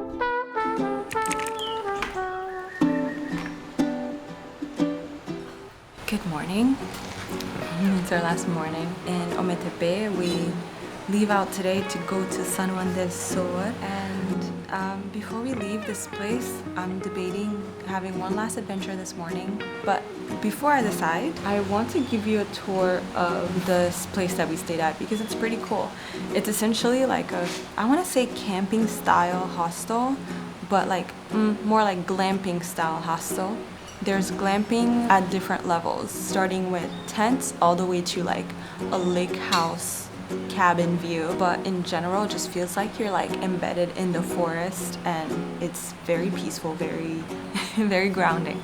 They have chocolate tours and a beautiful view of the lake. On the property in the back, you can tell like they make cacao from scratch, so you can kind of get a taste of that. They have farm tours, but we didn't take one. And as you saw, we spent 2 days in a cabin-ish style room, and on the third day we wanted to extend, but there were no availabilities, so we moved here. We took what was available. I went back and forth between the tent and this, and we decided to go here. Let me show you what it looks like inside. In the last dorm, we did have a beautiful private bathroom, and the room was really nice, very spacious. This one is a little bit different. Not only are we more towards the back, but this one we also don't have a private bathroom. We just essentially just have a bed and a fan. We have this fan too, but it doesn't work. So last night was a little bit warm. We have a lot of windows, and that's pretty much it. I do like that we have this net, although we did sleep with a lizard. I think he's trying to hide. Very respectful lizard, gave us our privacy, didn't come into the bed, just stayed in the net the whole time. There's an authenticity to Ometepe that, you know, things are clean, but you're very much still in nature. So you get comfortable with the bugs quickly. Not quickly enough though, because I didn't want to do the camping style. They didn't have a net. We went into one of them while it was empty. It was really hot, and we met someone who was sleeping in the tent who said that there was bugs that I don't like crawling around, so I opted for the room with a net. This area in the back though, it feels unfinished, you know what I mean? There's a ton of construction back here compared to the front. And lastly, where's our bathroom? We share the bathroom with the 10th Glenth crew. Let me go show you. It's a really short walk to the bathroom area. There are 2 sinks, very nice decor, 2 bathrooms. Each one has a shower, and it's an outdoor shower. Isn't that so pretty? Once you walk in, there is a cover over the toilet, but obviously not over the shower. Last night's shower was gorgeous because the stars were phenomenal. I don't have a good lens good enough to ever show that, at least not yet, but it was breathtaking, truly. We almost slept in that tent. There's also this van lifestyle behind me, and a few of these are dorms. And that wraps up our time at this hostel. But before we head out, I of course decided that we should try to squeeze in one last adventure. We're going to check out this spot, which is a really popular thing to do on the island, although we've heard mixed reviews.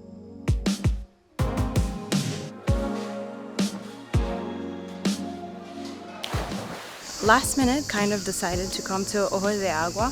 It's like a pool. It's $10 to get in. Well, it's $5 entry and $5 voucher for the restaurant. You can buy food or drinks, which is a little annoying because I don't want to eat here. I want to go have like a nice little breakfast at a local spot. You have to pay the $10. They open at 7:30 as of the day that I'm recording this, which we got here around 9, and there's not a lot of people here, but I hear that it gets really, really crowded in the afternoon. I'm gonna change. Done. Ojo de Agua is a natural pool that is being fed by a nearby river, not the lake, and the water is super clear.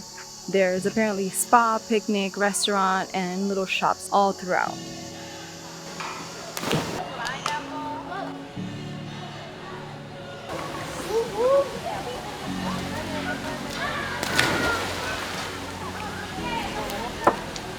Go, baby, go, baby, go, go, baby, go, baby, go. Go, Shonda, go, Shonda, go.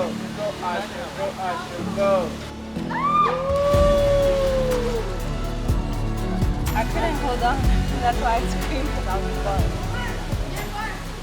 I immediately decided to go again, but this time I was trying to do a spin move that didn't work out. I explained it to the kids that were going after me, and they both did it way better than me. On our way out, we also got to see a ton of monkeys. This was my first time seeing monkeys out in the wild. It was so cool. My camera doesn't do it justice at all, but it was very, very cool to see them. We are leaving, but bought some pan de coco from these vendors. They're just around. You can't use your credit for that. Yeah, they're separate vendors. It's so good. It's coconut bread. And it's still warm. He said that he made it himself. Delicious. Forgot to mention, with our vouchers, since we didn't want food, all I did was buy like 4 bottles of Fanta and 1 bottle of Coca-Cola. That's for one of the tickets. The other ticket, he got like a coffee and a drink. There are still a few things that I would have loved to do, but I think it gives us a reason to come back. From here, we're gonna actually pick up a couple of girls who are staying at our hostel who are going the same way. Actually, small change of plans. While Kay went to pick up the girls, he dropped me off at Comedor Julia, which is like the spot that we ate at on our first night that I've been thinking about since then. I'm gonna order some food to go. Hopefully the food will be ready by the time he comes back with the girls.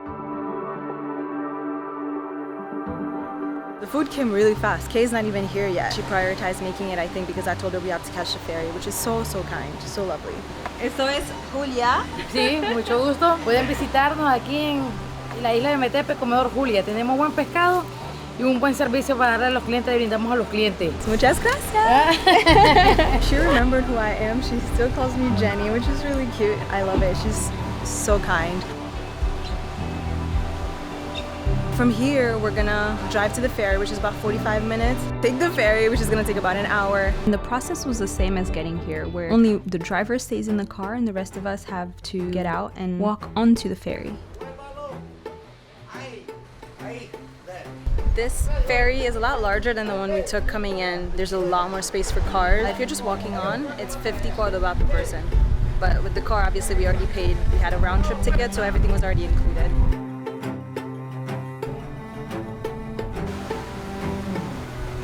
I am so jealous of everyone who's like on the way to Ometepe right now. So now that we successfully made it to the ferry, the plan is to take the ferry for 1 hour to go back to San Jorge. And from San Jorge, we drive about an hour to our hotel. We have made it to the entrance and it's still an 8-minute drive to reception.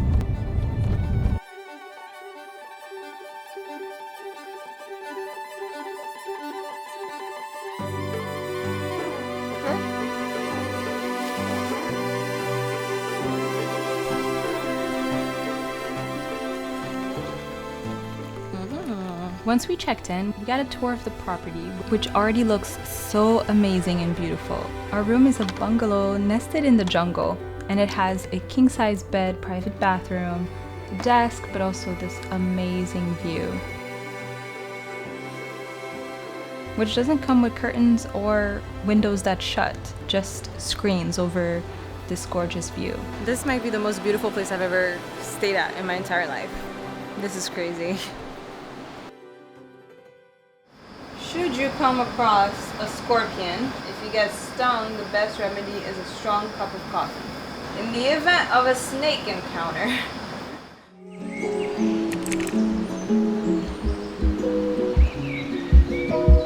Good morning. I woke up in paradise with my hair looking like, I don't know, but this is the aftermath of leaving Ometepe without actually washing my hair after all the water activities. It was such a blast, but I do need to go take care of this.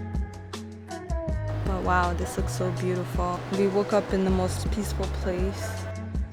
I will say though, in Nicaragua, you do have to be somewhat comfortable with bugs to a level, because they're everywhere. I mean, the jungle and the forest is their home, and we're just putting our hotels and homes in their homes, so at some point we gotta cohabitate. I'm gonna go take care of this and let's see what Morgan's Rock has in store for us. Tip for girls who are traveling with their curly hair. I don't know what products you use, but I've been liking Pattern recently, and I found out that they have little sampling packets that you can purchase from their website. And since then I've been ordering a few for every trip, and it's been the most useful thing. So this has been a lifesaver. When I'm done using as much as I want, I push the product to the bottom and then just roll it and it stays. This is my second trip doing this, and so far so good. I opened this in Léon, and we've already been to Léon, Ometepe, and now Morgan's Rock / San Juan del Sur in Nicaragua, and no mess in my bag. It stays put. There's a crab. There's a crab on the window. We took the ferry from Ometepe to get here. The one we took was a lot bigger than the one we took going there, and I think it was a lot more rocky. It was shaking a lot more than the small one. Kay got sick, seasick I think, and so has been out of commission ever since. But for some reason he didn't get sick from the smaller ferry. But the drive once we docked was pretty smooth. A lot of it is dirt road, but not rocky. Overall, the road was pretty easy. And I'm done. This is what we're gonna rock today. Finishing touches to make the curls pop. We're gonna go grab breakfast.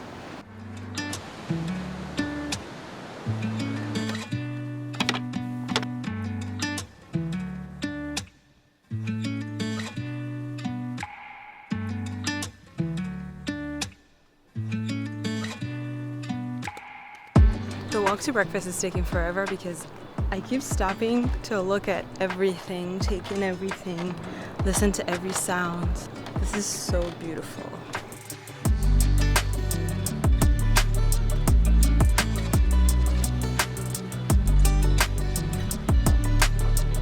Finally made it to breakfast, and so did he. He's alive. Breakfast is included in our stay here. I got cafe and a juice, the maracuya, passion fruit, and whatever we order, we get fruit and un pastel de coco. I don't like fruit.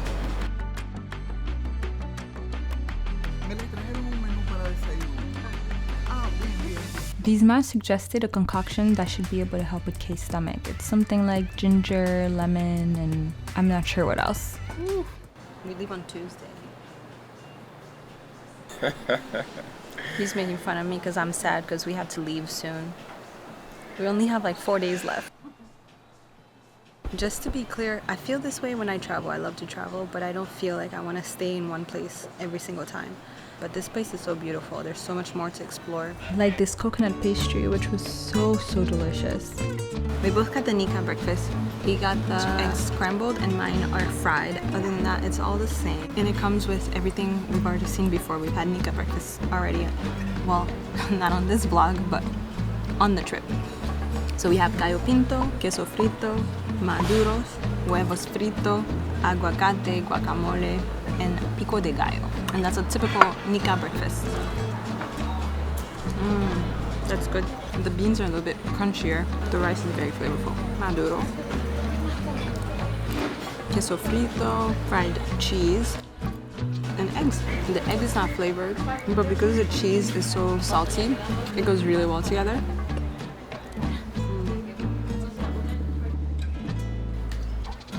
How's your stomach?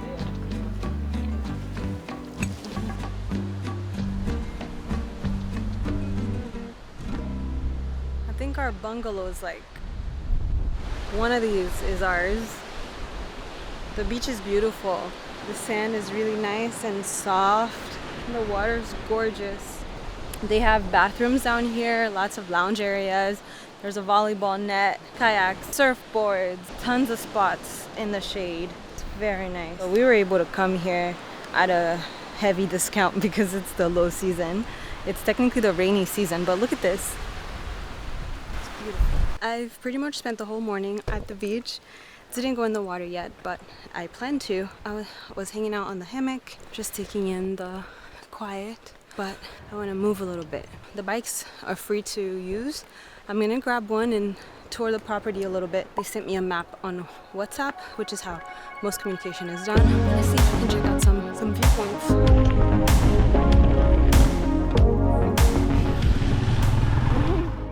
The map that they gave for the property is not hard to follow per se, but I'm using my Google Maps at the same time to make sure I'm going the right way so I don't get lost.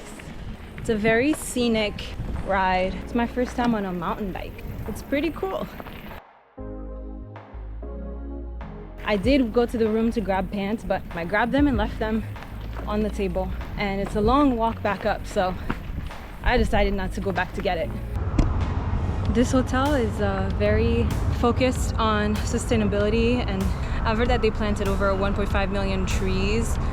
I think that's accurate, and reintroduced a ton of animals here. So here you can find like monkeys, sloth, and you can take tours where they can show you where these things are, but we have such a short time. I just want to explore for myself.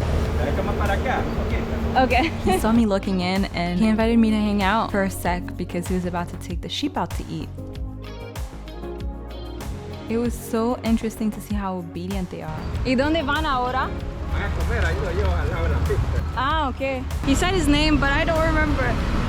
Dice por Javier. So cool. He said that they're going to eat and they pretty much know where to go. I think he said there's babies over here, and if I want to go see, I can while they're gone. But I don't think I see. Oh, I see them. Oh, so cute. So cute. All right, I'm going back. I'm taking the long way back to the hotel so I can see the stables and hopefully monkeys. Unfortunately, from here, everything got a little bit more complicated. I guess I'm gonna carry my bike up these rocks to get to the other side. Oh, good thing I live in New York and we have to carry our bikes upstairs and stuff. I thought this would be a smooth ride from there, but I was not prepared for what was to come. Whew, what an adventure. Oh, what's that? I no longer take creepy paths, except for this one that I just took.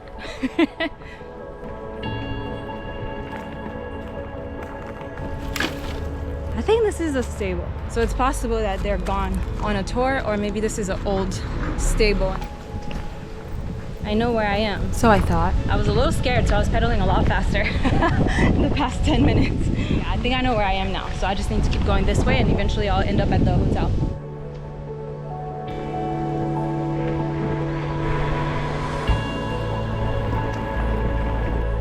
I got a flat tire.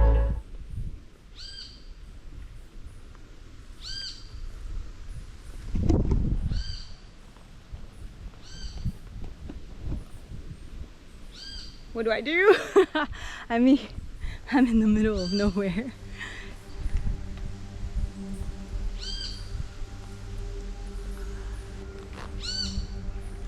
I tried riding it with the flat, but I don't think that's safe. I was swerving a lot. This is not fun anymore. I'm lost. I know I can make my way back to the hotel if I just follow back the way I came. That's just such a long way back. I thought I was going in the right direction, but Google Maps is telling me that I'm going farther and farther away. I don't know, it's getting a little sketchy. Yeah, this is not fun anymore. And it's starting to rain. I decided to just get on the bike and ride it like this. I'm just gonna go slow.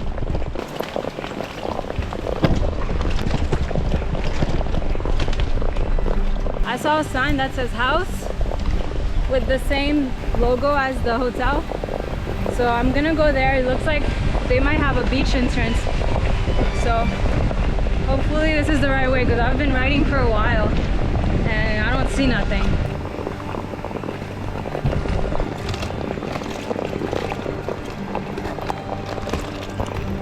I see something. I see a sign for a villa.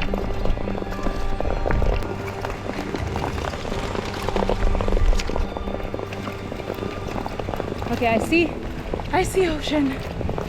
I see ocean.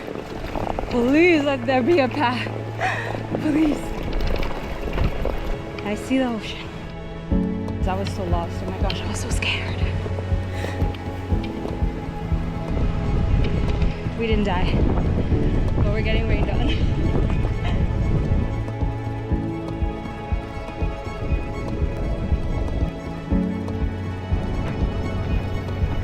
This I don't take the bike up to me.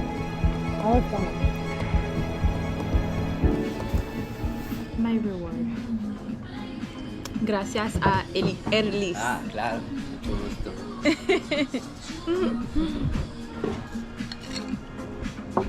I'm cold.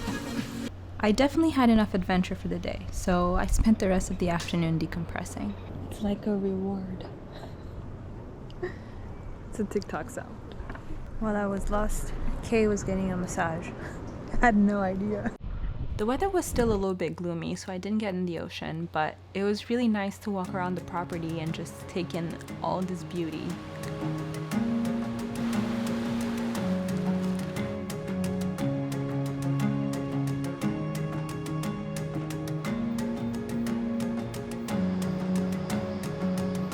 We are on our way to dinner. We have decided to extend our stay by one night. The hotel doesn't know yet. We're gonna go check now. We originally were gonna go into town to have dinner in San Juan del Sur, but since we're gonna be here an extra night, we can do that tomorrow. So we're just gonna grab dinner here. Well, I'm gonna eat. He's gonna keep me company because his stomach's not 100%, but they did make him chicken soup for lunch. Thankfully, there was availability and they were able to match our discounted price, which is amazing. So now we get to enjoy this place a little bit longer. To start, I got the shrimp skewers, which is shrimp grilled with pineapples. I thought it was gonna be like a small appetizer, like in the US, when they overcharge you and give you a little piece of nothing. The sauce in there is really good. It's garlicky and the sweetness from the pineapple enhances the flavor. It's so good. I know they have a shrimp farm. When I was biking earlier, I was kind of looking for it, but once the tire blew out, I just wanted to make my way back to the hotel. So these shrimps probably do come from their own farm. I also still have the bread from Ojo de Agua, the coconut bread. Still delicious. They brought him some bread and, dry bread and some plantains for his stomach.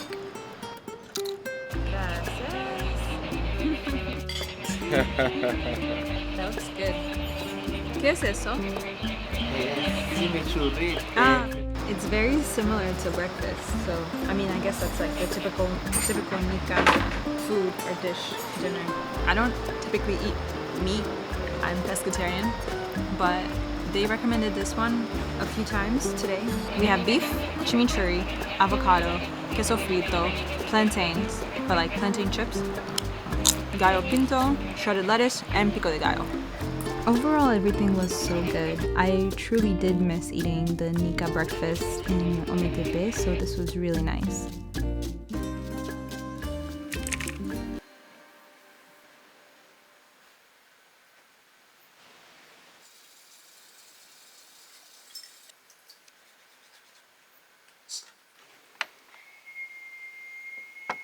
It's 5:18 and I'm trying to see if I can make it to the other side of the beach where there's a viewpoint for sunrise. Yeah, no sunrise is like in literally 10 minutes, but I do have to make it to the other side and it's a little bit of a walk up the mountain. I don't know if I can make it in time, but we're gonna try.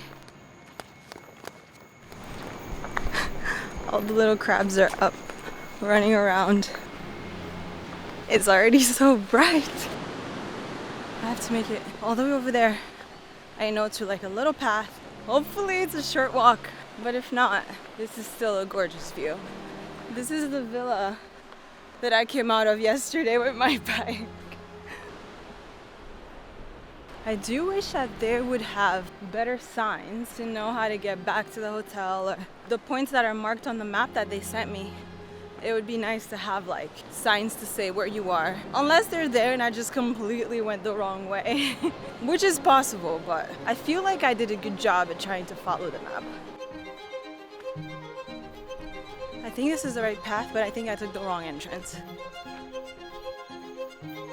It feels like I should be going up, but I'm just going not up.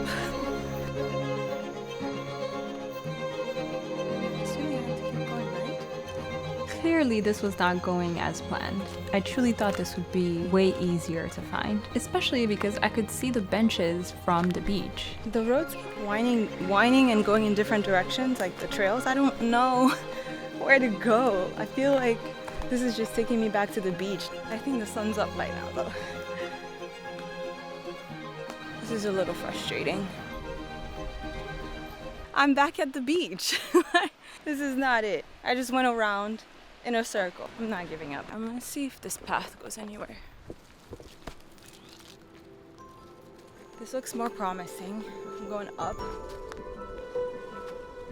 Okay, this is a good time. This is a good time. Woo!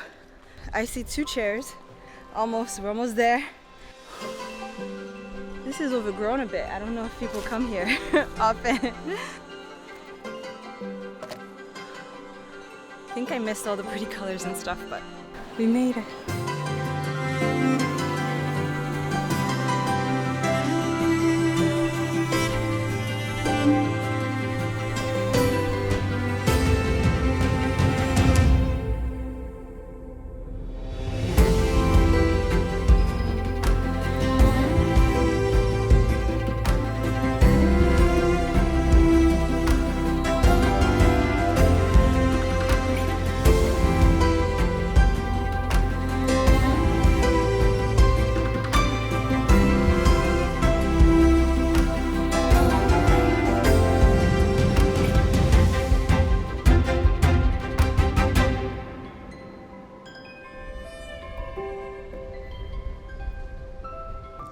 This is where I entered, around here. The entrance is way down there. It's an additional 3-minute walk. From the bottom of the viewpoint, that was a 10-minute walk to over here to come sit down. I'm tired.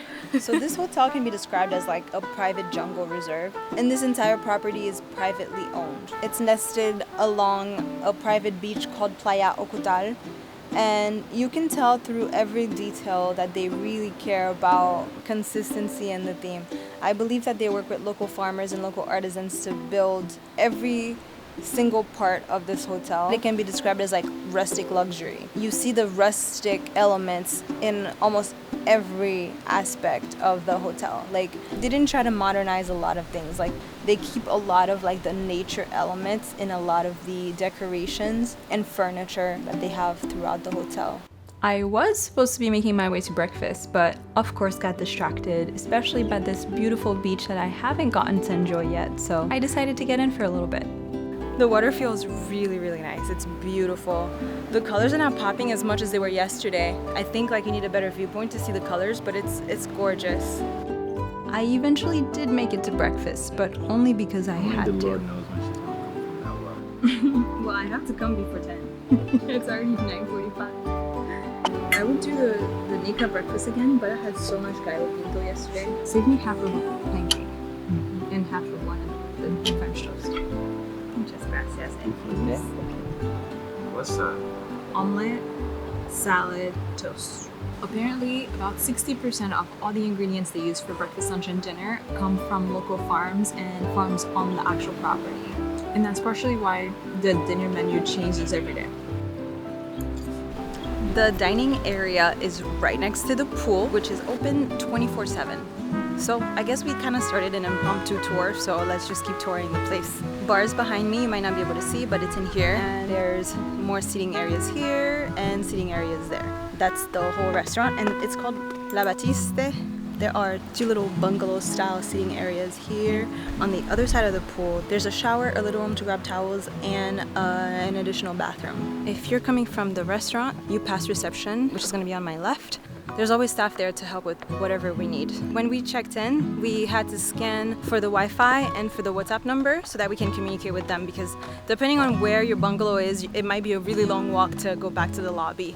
They're very responsive, which is really nice. Even though we take this floating bridge to our bungalow, there is a way around that can avoid this, but it's a lot of steps. It's about a 5-minute walk from reception all the way to our bungalow, so I try to pack as much as I think I need in my backpack for the day so that I can come up as little as possible. But I'm going up to give you a tour, so you're welcome. Just kidding. And finally, we have made it to our bungalow. If you're wondering why we have so many steps to get here, well, we're pretty much in a jungle, and all these bungalows and the entire hotel is built to kind of like blend into nature. Like, if you're far enough away, you don't see them in the mountain. It just kind of all blends in. But not only that, We have an ocean view room, and I believe that all the ocean view rooms are pretty high up. And the ocean view rooms that have a pool are even higher up. There are a total of 15 bungalows and 3 villas, and the villas are on the beach. Anyway, this is the entrance to our bungalow. When you walk in, we have outdoor shower with a gorgeous view of the ocean. And as we move closer to the view, we also have a gorgeous and comfy day bed, as well as 2 chairs and a little table to hang out. It swings and it's pretty comfy. You could technically sleep out here, but the bugs might get you. You have to be really comfortable with bugs getting on top of you to sleep here at night. But during the day, it's pretty relaxing. I had dinner here on the first night because Kay was sick from the ferry. It was actually pretty nice. This is for sure one of the most beautiful places I've ever stayed in. This view is incredible. I could cry. Anyway, this is so beautiful. Oh, I have to show you the inside. We don't sleep out here. It's a little heavy, and we have to keep it closed at all times because the bugs will come in. The bed, it's huge and it's so comfortable. I think it might be the most comfortable bed we've slept in the entire trip so far. The first bed at Ometepe was also really comfortable. There's a little table on the other side as well, which right now is like my charging station for all my electronics. And my Aquaphor apparently. If you watched my van life video from Iceland, you know the deal with me and Aquaphor. We also have filtered water. We never really run out, they check on it every day. The bed. This contraption here I've never seen in my entire life. This is like a fan slash AC. You can feel that cool air in the bed only. But I just know it feels really good. We control it with this remote, which lights up. We have a gentle, fan, fresh, cool, and cold. Do you want to see the bathroom first or the hangout space? Let's look at the bathroom. We have a curtain. The light for the bathroom is on the other side of the bed. All the lights are right here. This one controls the bathroom and the outdoor lights. We have a curtain here for privacy. I think this is kind of like a coat hanger, but we've just been washing clothes and drying them here. And 2 of the most comfiest robes ever. There's a ceiling fan in the bathroom. It's 2 sinks right now. There's a lot of stuff on it, but I love having so much space. And here we just have extra shelvings, which is really also always nice to have. These drinks came with us. The Tonya we got at in Léon. We've been staying at super like sustainable eco places so far, not necessarily on purpose. It's just worked out that way, and you know, no fridge. But we can ask for like ice and a cup, but it's a long walk. And the Fantas that I got at Ojo de Agua, if you watch the Ometepe vlog, I still have 3. We do have a safe. I tried to use it and I locked it by accident. I don't know how to open it. The shower pressure, amazing. Let's move on to the last part of the bungalow. So we're in the living space. We have a couch and we have a desk. One thing that I did not mention is that we don't have any curtains. These windows are perpetually open. They do not close. We do have privacy because, you know, we're tucked away behind some trees and we're so far high up. That's the tour of our little bungalow. It's actually pretty expensive, but since we're traveling in the low season, we got a huge fat discount. Booking through the hotel was a little bit more expensive, so we booked through the travel portal of my credit card. I think Expedia has the same cost as well. It's a lot cheaper during the low season. I think it's 3 times as cheap during the low season. The regular price that I've seen on the website, I don't think we could afford. But I'm curious, would you stay here? What do you think about this place?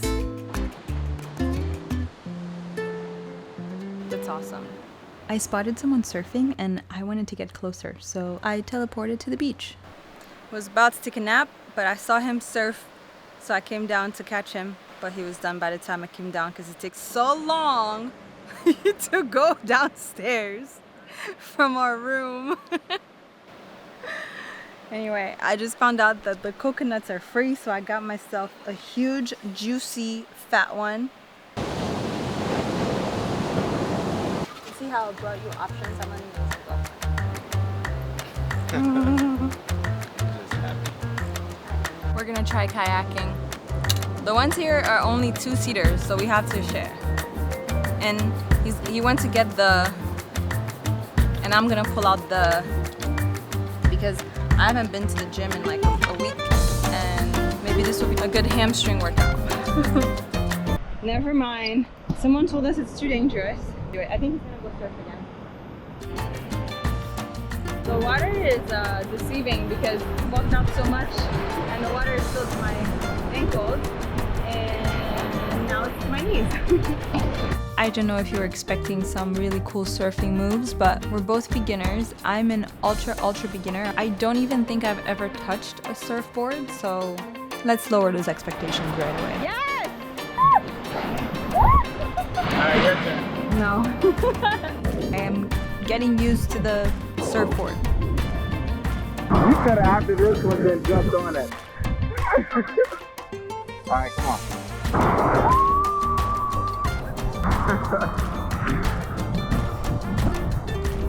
That was so much fun. Jump on. I'm surfing!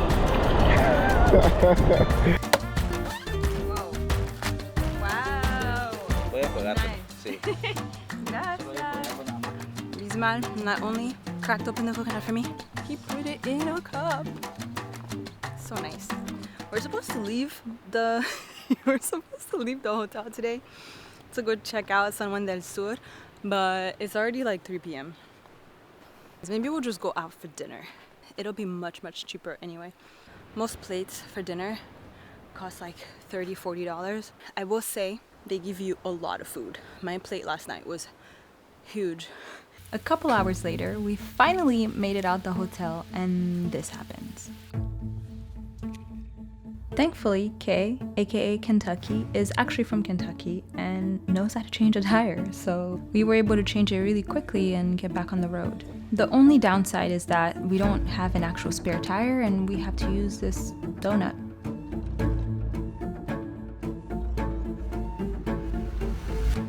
On the bright side, not too far down the road, we were able to spot monkeys. There were so many of them.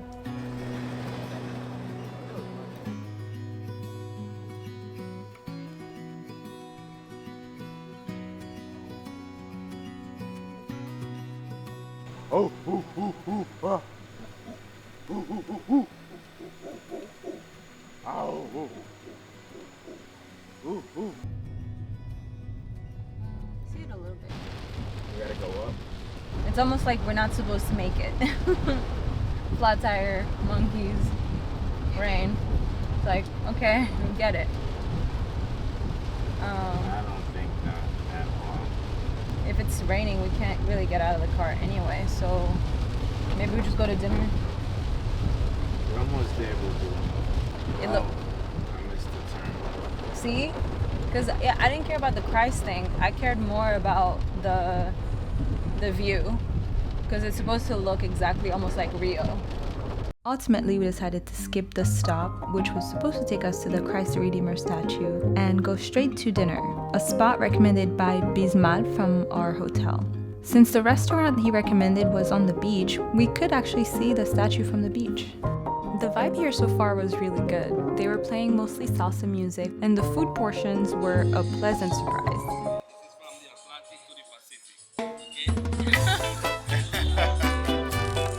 Wow. Gracias. I ordered the lobster and he ordered the fish. Everything was so good. But I did remember though that I'm not a huge fan of lobster. I always get it when it's affordable, and then I remember that there are other options that I like a little bit better. Good.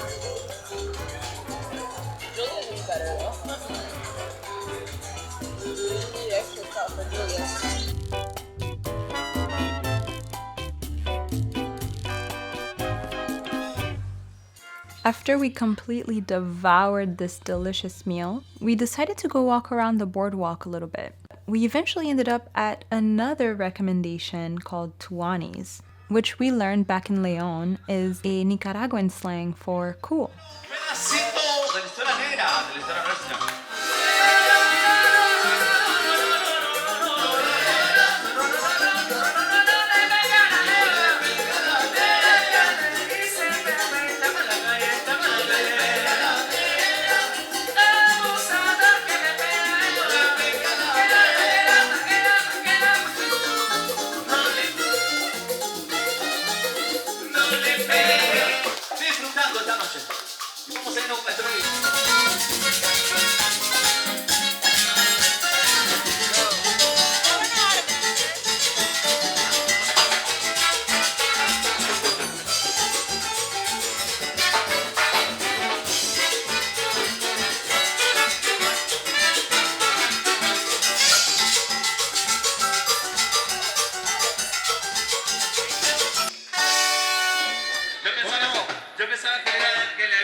Good morning.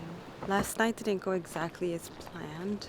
I think it started with leaving the hotel a little bit too late, so we didn't have enough time to truly explore San Juan del Sur. And obviously we got that flat tire, and then it started pouring. we actually changed the tire pretty fast, but it ended up really nicely. 20s was so much fun. The locals are so nice. I definitely recommend checking it out. It was some tourists, but it was a lot of locals. I would recommend going on a Friday or Saturday so that it's a little bit more live, but if you want more people around. But Sunday was good too. There was a live band. I couldn't fully enjoy it because I was thinking about the flat tire, and I don't know, I just can't help it. But we did take the Nicaraguan insurance, so hopefully that covers us. But if it doesn't, what does that mean? Like, do we have to pay out of pocket for this tire? It's a huge tire, so like how much would that cost? And now we have to probably go to the airport a little bit earlier to make sure that all of that is sorted out, which means that we won't have as much time in Masaya and Granada as much as I wanted. None of this is like the end of the world. It's fine, we'll figure it out. But it's just like things that are going through my head that I kind of like want to figure out, and I want to know the answer like right now. A lot of things are preventable, but a lot of things are also figure-outable. So I'm gonna try to get it out of my mind for now and try to enjoy this morning. It's our last morning in this area. You know, it's not until I became an adult that I realized that I probably was an anxious kid. The way my anxiety is expressed is through quietness and a lot of internal turmoil. I don't think I knew that until I was an adult. So I feel like I was probably a really anxious kid, but it just like didn't seem like it because I always seemed like not freaking out. But the more scared I am, the less I freak out, because I'm always trying to think of like all the possible solutions to any one thing and all the possible outcomes to any one thing. Only Doctor Strange has that actual power. But it is what it is.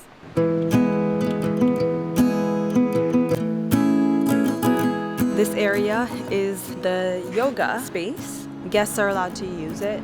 They have blocks and a lot of mats. They have instructors available if interested, but we have to book them ahead of time. I like to do yoga on my own. I have a subscription to Alo Moves, and I can do it anywhere. Next to the yoga space, there's the spa. So if we booked a massage, then it would happen in there. Even though it's hot here, there's a really nice breeze. It's shaded away from the sun, and it just feels so peaceful. Being in nature just feels so good. I actually wish that I used it more. Saying goodbye to this view for the last time. This is definitely one of the most beautiful places I've stayed so far. In my life, not just in this trip. I'm very grateful to be able to stay at a place like this and to experience it. It's really beautiful. Had a nice breakfast and we're setting out to go to the next stop. Did we consider skipping Granada and extending here? Yes, we did. If you have any questions about this place or the trip so far in general, just let me know in the comments. I'm curious to know what you think of Nicaragua so far. Anyway, my name is Berenice. We're gonna make our way to Granada. It should be about a 2-hour drive, maybe 2.5. I'll keep you posted on the tire situation. I'll see you in the next vlog.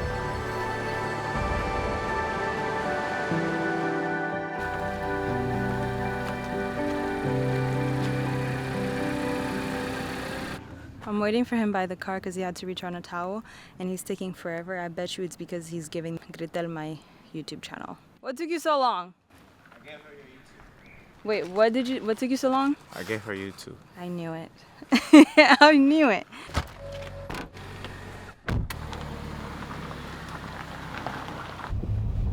Bye, Morgan's Rock. Don't know why it's called Morgan's Rock though, still. Or is it someone named Morgan who found a favorite rock and they decided to call it Morgan's Rock? I don't know. It should be called Morgan's Crabs. It should be called Morgan.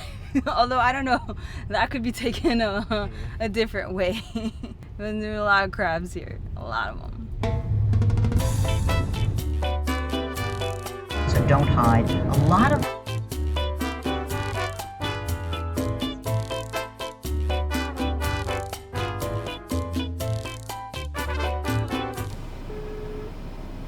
Grabe después de la señal.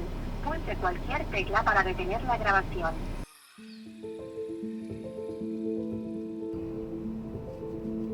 This number? Oh, you texting them too? Emergency number. This is the same number as this.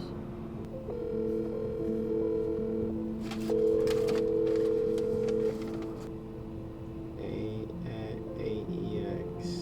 A5.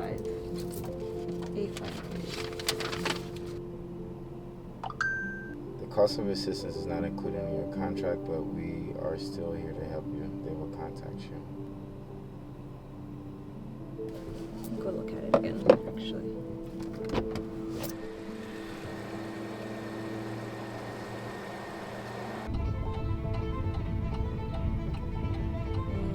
That's not good. It wasn't wobbling before. Would you check the information, my text message chain with the emergency guy? What he said? The most quickly option is to change the car because we don't have 3 types in this moment. Oh, wow. So for the second time on this trip, I am riding on a messed up tire. We realized that we weren't so far from Granada and decided to see if we can make it. I said we don't need a 4x4 and we can switch to the cheapest car available. I see tire shops, but they're not that close. They're pretty much close to our Airbnb. You want to move over, let these cars pass, and then we can look at the tire again to see? No? Okay. They're gonna have to just go around. Yeah. They're going.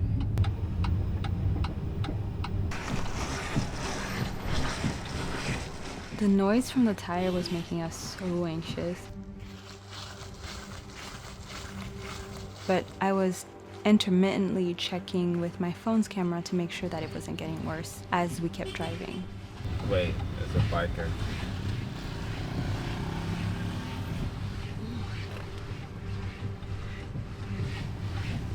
Let's see. Looks the same. We are 1 mile away from our destination. Dibble and dab in your music taste and make a TikTok remix of the sound. You're very unserious. Ooh, gas station. You want to stop here? No. Okay, we're like half a mile away.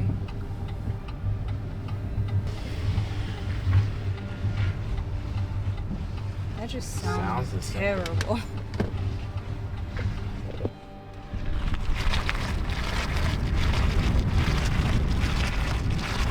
Yeah, so far this doesn't look as walkable as Léon, to be honest. The look of worry in these people's faces. It might be, you think it's the dirt road that did this? That messed it up? It was fine last night. I think so, maybe. Because of all the rocks penetrating it. Yeah, maybe. And then I think it kind of made some tears. Sí, hola.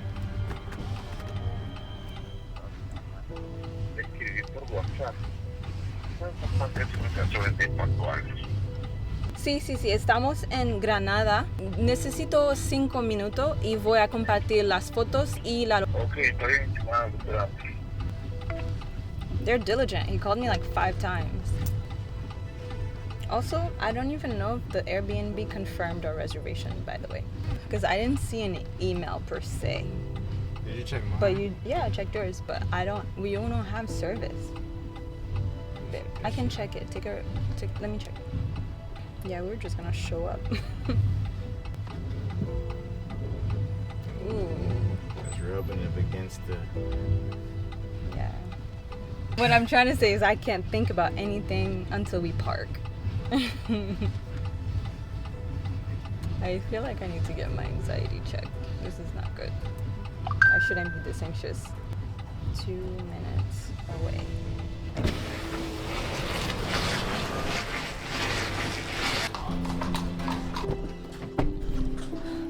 Okay, we just verified we're at the right place for the Airbnb. We're about to unload our things and wait for the people to come get this car, I guess.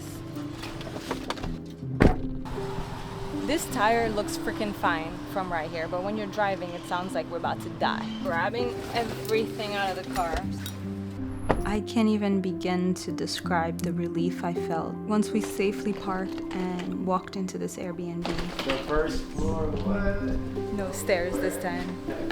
Mountain to get to our room. It was 500 steps. We couldn't exactly relax or anything because we still had to deal with the tire situation. We were actually making good time for once and we're gonna get here at a decent time. But obviously with the tire, we had to drive so slow. It took us, I don't even know how much longer, but it took us an extra hour. But I don't know if we'll have time to do anything in Granada before we leave. Someone from the, I guess from the car company is here, and he just needs a lot of information. He was asking us if we can go back to where it happened so that he can record it for the insurance claim. And he was asking us if we can go. We have a flight tomorrow.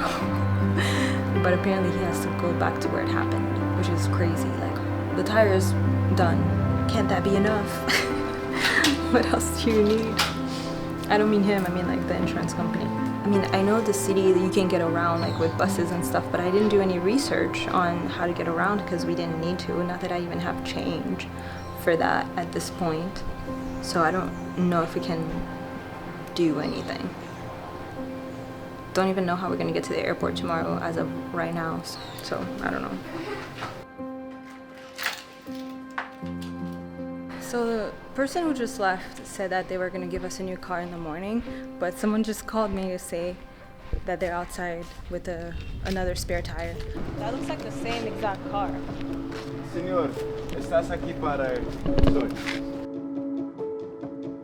But I'm wondering if they're coming with the spare tire so that whoever comes to switch the cars will have a car to drive back. I don't think we're meant to keep this one, but we're a little confused. That's my theory. You just want to know the answer.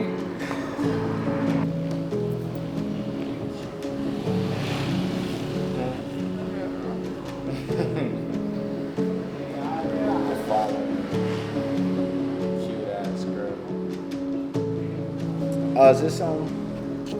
Oh no. What? You got me all mushy on camera. So he's gonna give us that car. And he's gonna put this car on those trucks. The trucks and take it away. So it happened less than 2 hours. It happened like 5 seconds. Yeah, but he didn't come from Managua like the guy said. He didn't. That's because we called everybody and their mama. Yeah, we called like 4 different numbers. So you wanna go? To the volcano? No. The plan for this afternoon was to go to the Masaya volcano, but I feel like I had enough adventure for today. I don't have it in me to seek out any more tonight. So beautiful. So I take it you're gonna get pizza. You gotta get pizza and I'm gonna try yours. I saw a quick TikTok that said that this place was the only Black-owned restaurant in Granada. They have good reviews, so we're here. We haven't even tasted the food yet, but he's already making plans to come back. But the vibe so far is really good. Oh, I typically kind of like judge the pricing of a place based on the beer, because I know Toña typically costs 60 Cordobas. At the beach in Ometepe, Punta Jesus de Maria, it was 40 Cordobas. At our hotel in Morgan's Rock, it was like over 100. 70 is like average. How much was it at Panitas? Peñitas, it was 60. That's good too. Nice. What is that? Mojito. Oh, that's good.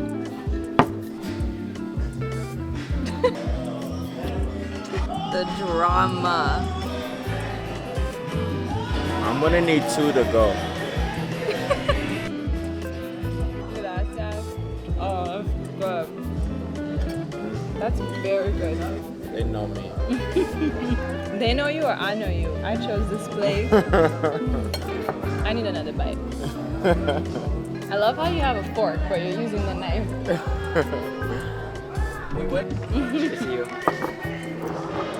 Gracias. Uh-oh. I'm about to drop it. You're dropping stuff too. We were supposed to try quesillo in Granada, but I don't think we're gonna have time to try quesillo, so quesillo pizza. How is it? Wow, I don't know how to describe this. I think it's a garlic cream. It doesn't taste garlicky. It tastes like a strong cheese. Delicious strong cheese. Wow, I like this a lot. You can also add spinach, ham, and mushrooms to this. Will I die?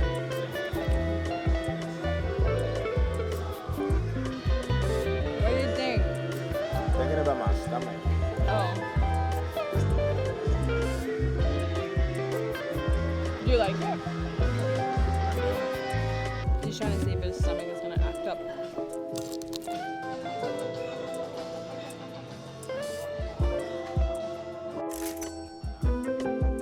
Pan de vida was great. Staff great. Food great. Drinks great.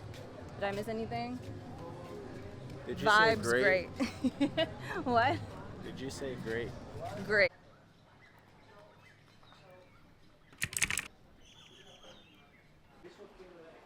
Good morning. We were supposed to have 3 days in Granada, but we ended up staying in Ometepe one extra night, and we ended up staying in Morgan's Rock one extra night. So we shortened the time that we're gonna be here. But even with that, we were gonna have a little bit over 24 hours to explore Granada and Masaya, but with all the car troubles that we encountered on the way, our time got cut shorter and shorter and shorter. So I'm gonna be spending the morning exploring as much as I can until we have to leave. I'm already sad to leave Nicaragua. Let's see how much I can explore in the next 3 hours. So starting the day with breakfast, which is included, we had to choose from 3 options. One that's like more typical continental. One is called gourmet. It's pancakes and yogurt. I of course went with the Nica breakfast, which I've gone with pretty much everywhere we've been. Every city we've been to so far. That's good.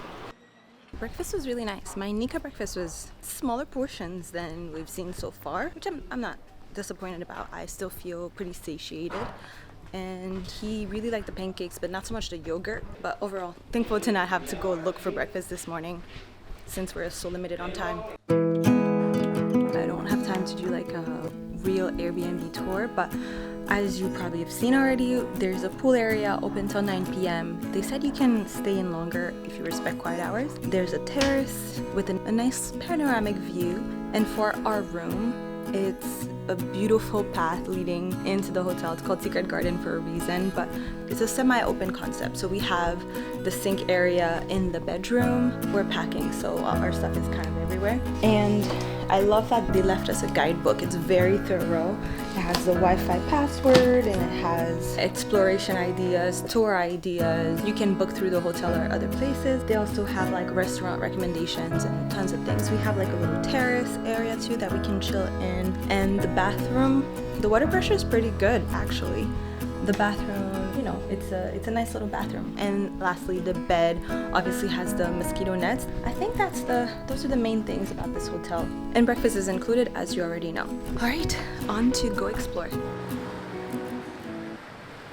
My first stop was the Cathedral of Granada, which is the beautiful yellow church that had to be reconstructed multiple times due to apparently piracy, earthquakes, and other inconveniences. Even though I got to go inside, I wasn't allowed to go up to see the view from up there because it's closed today. They said that it's only open on Thursdays. So I walked to Iglesia de la Merced, which is, it's right there. It was only about like a 5-minute walk from there, and they said that this one's open, and apparently you get to go to this tower right here, and it should be a beautiful view of the city. The cost of entry is only $1 US, and the entrance is on the left side of the church if you're in front of it, and there's a sign that says welcome, bienvenidos, bienvenue. And if you take a quick left, there's another sign, and then there's a gate. It might be shut, but it says open or close on it. Push it open and there should be an attendant there that collects the $1, and then you can go up the stairs. The stairs are very tight. Getting up here, it's just about maybe 50. It's really beautiful and serene up here. This is the view on top of Iglesia de la Merced.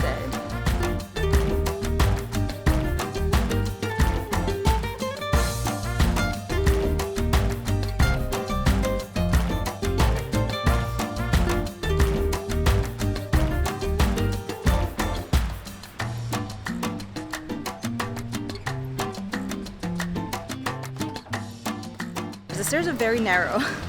I got vertige, what do you call that? Like, my head was spinning a little bit when I was coming down. I came down fast, but the view is gorgeous up there, for sure. Apparently, it's one of the oldest churches in Central America. It was constructed in 1534 and had to be reconstructed multiple times, but this one due to mostly earthquakes, according to the internet. I can't believe it's already 10:40. Up there was also beautiful for people watching. It was nice to just observe the hustle bustle of the city.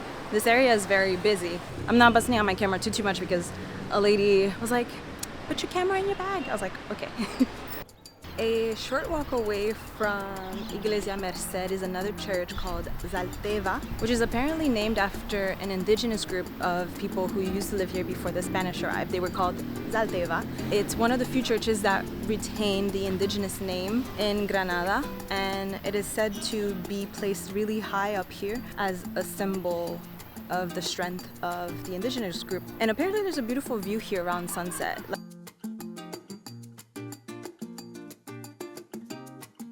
About halfway up, there's a beautiful view of the inside of the church. It's really pretty inside. I counted 60 steps. The last 9 are pretty narrow and wooden. The rest of them coming up was brick, like we've seen. It was only $1. There's a beautiful view. There is a little barrier though these windows on the side are open.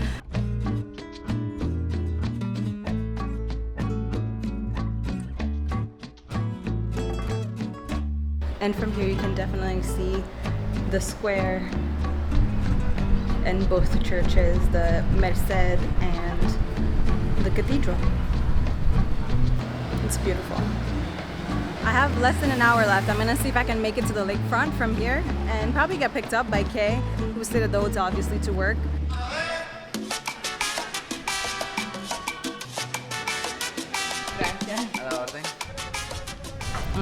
Here they call passion fruit calala.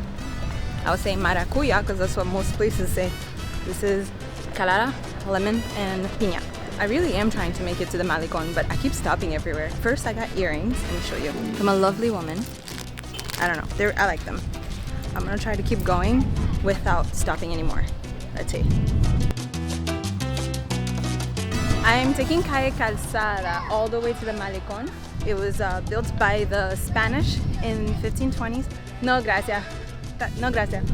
And it was originally a carriage road meant to connect the city center to Lake Nicaragua. And these days there's a lot of shops, a lot of businesses, tour operators, restaurants, all throughout. I said I wasn't gonna stop anymore, but I saw really cool sculptures and just wanted to take a quick peek. Looks like you can go in to ask for more information, but we're running a long time, so. I like that Game of Thrones chair. I think this place is called Bella Ate. This area looks like it lights up really beautifully at night. There's lights pointing at the Granada sign, and there's lights all over the square.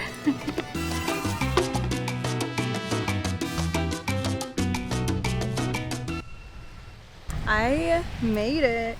I saw everything pretty much that I wanted to see today. Well, you know, in the short amount of time that was possible.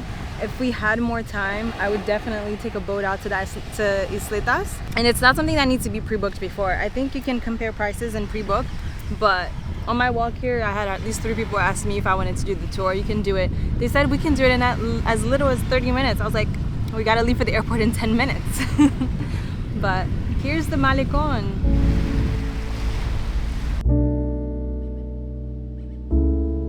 I wish we had a little bit more time to experience it, and actually I just wish we had a little bit more time to just stay in Nicaragua and visit other places.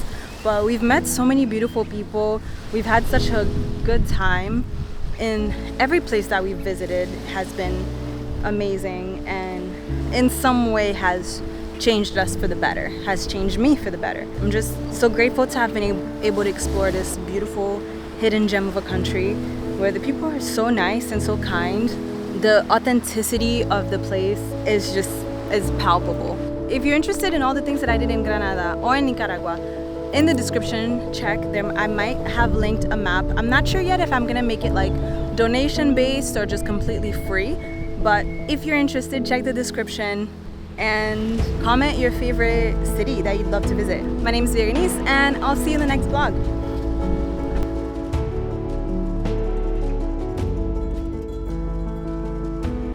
We both spent the morning doing what we like. I got like 10,000 steps and he got to work from a cafe, a beautiful cafe.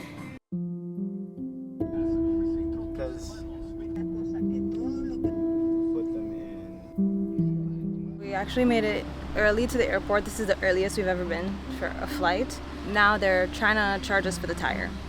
The insurance guy who came yesterday said that it should be covered, but now they're saying that the insurance that we got doesn't cover tires or glass, which they never offered that option to us. They just said this is the insurance you have to get, which was collision, and we assumed it would cover other things because we already have collision insurance through our credit card.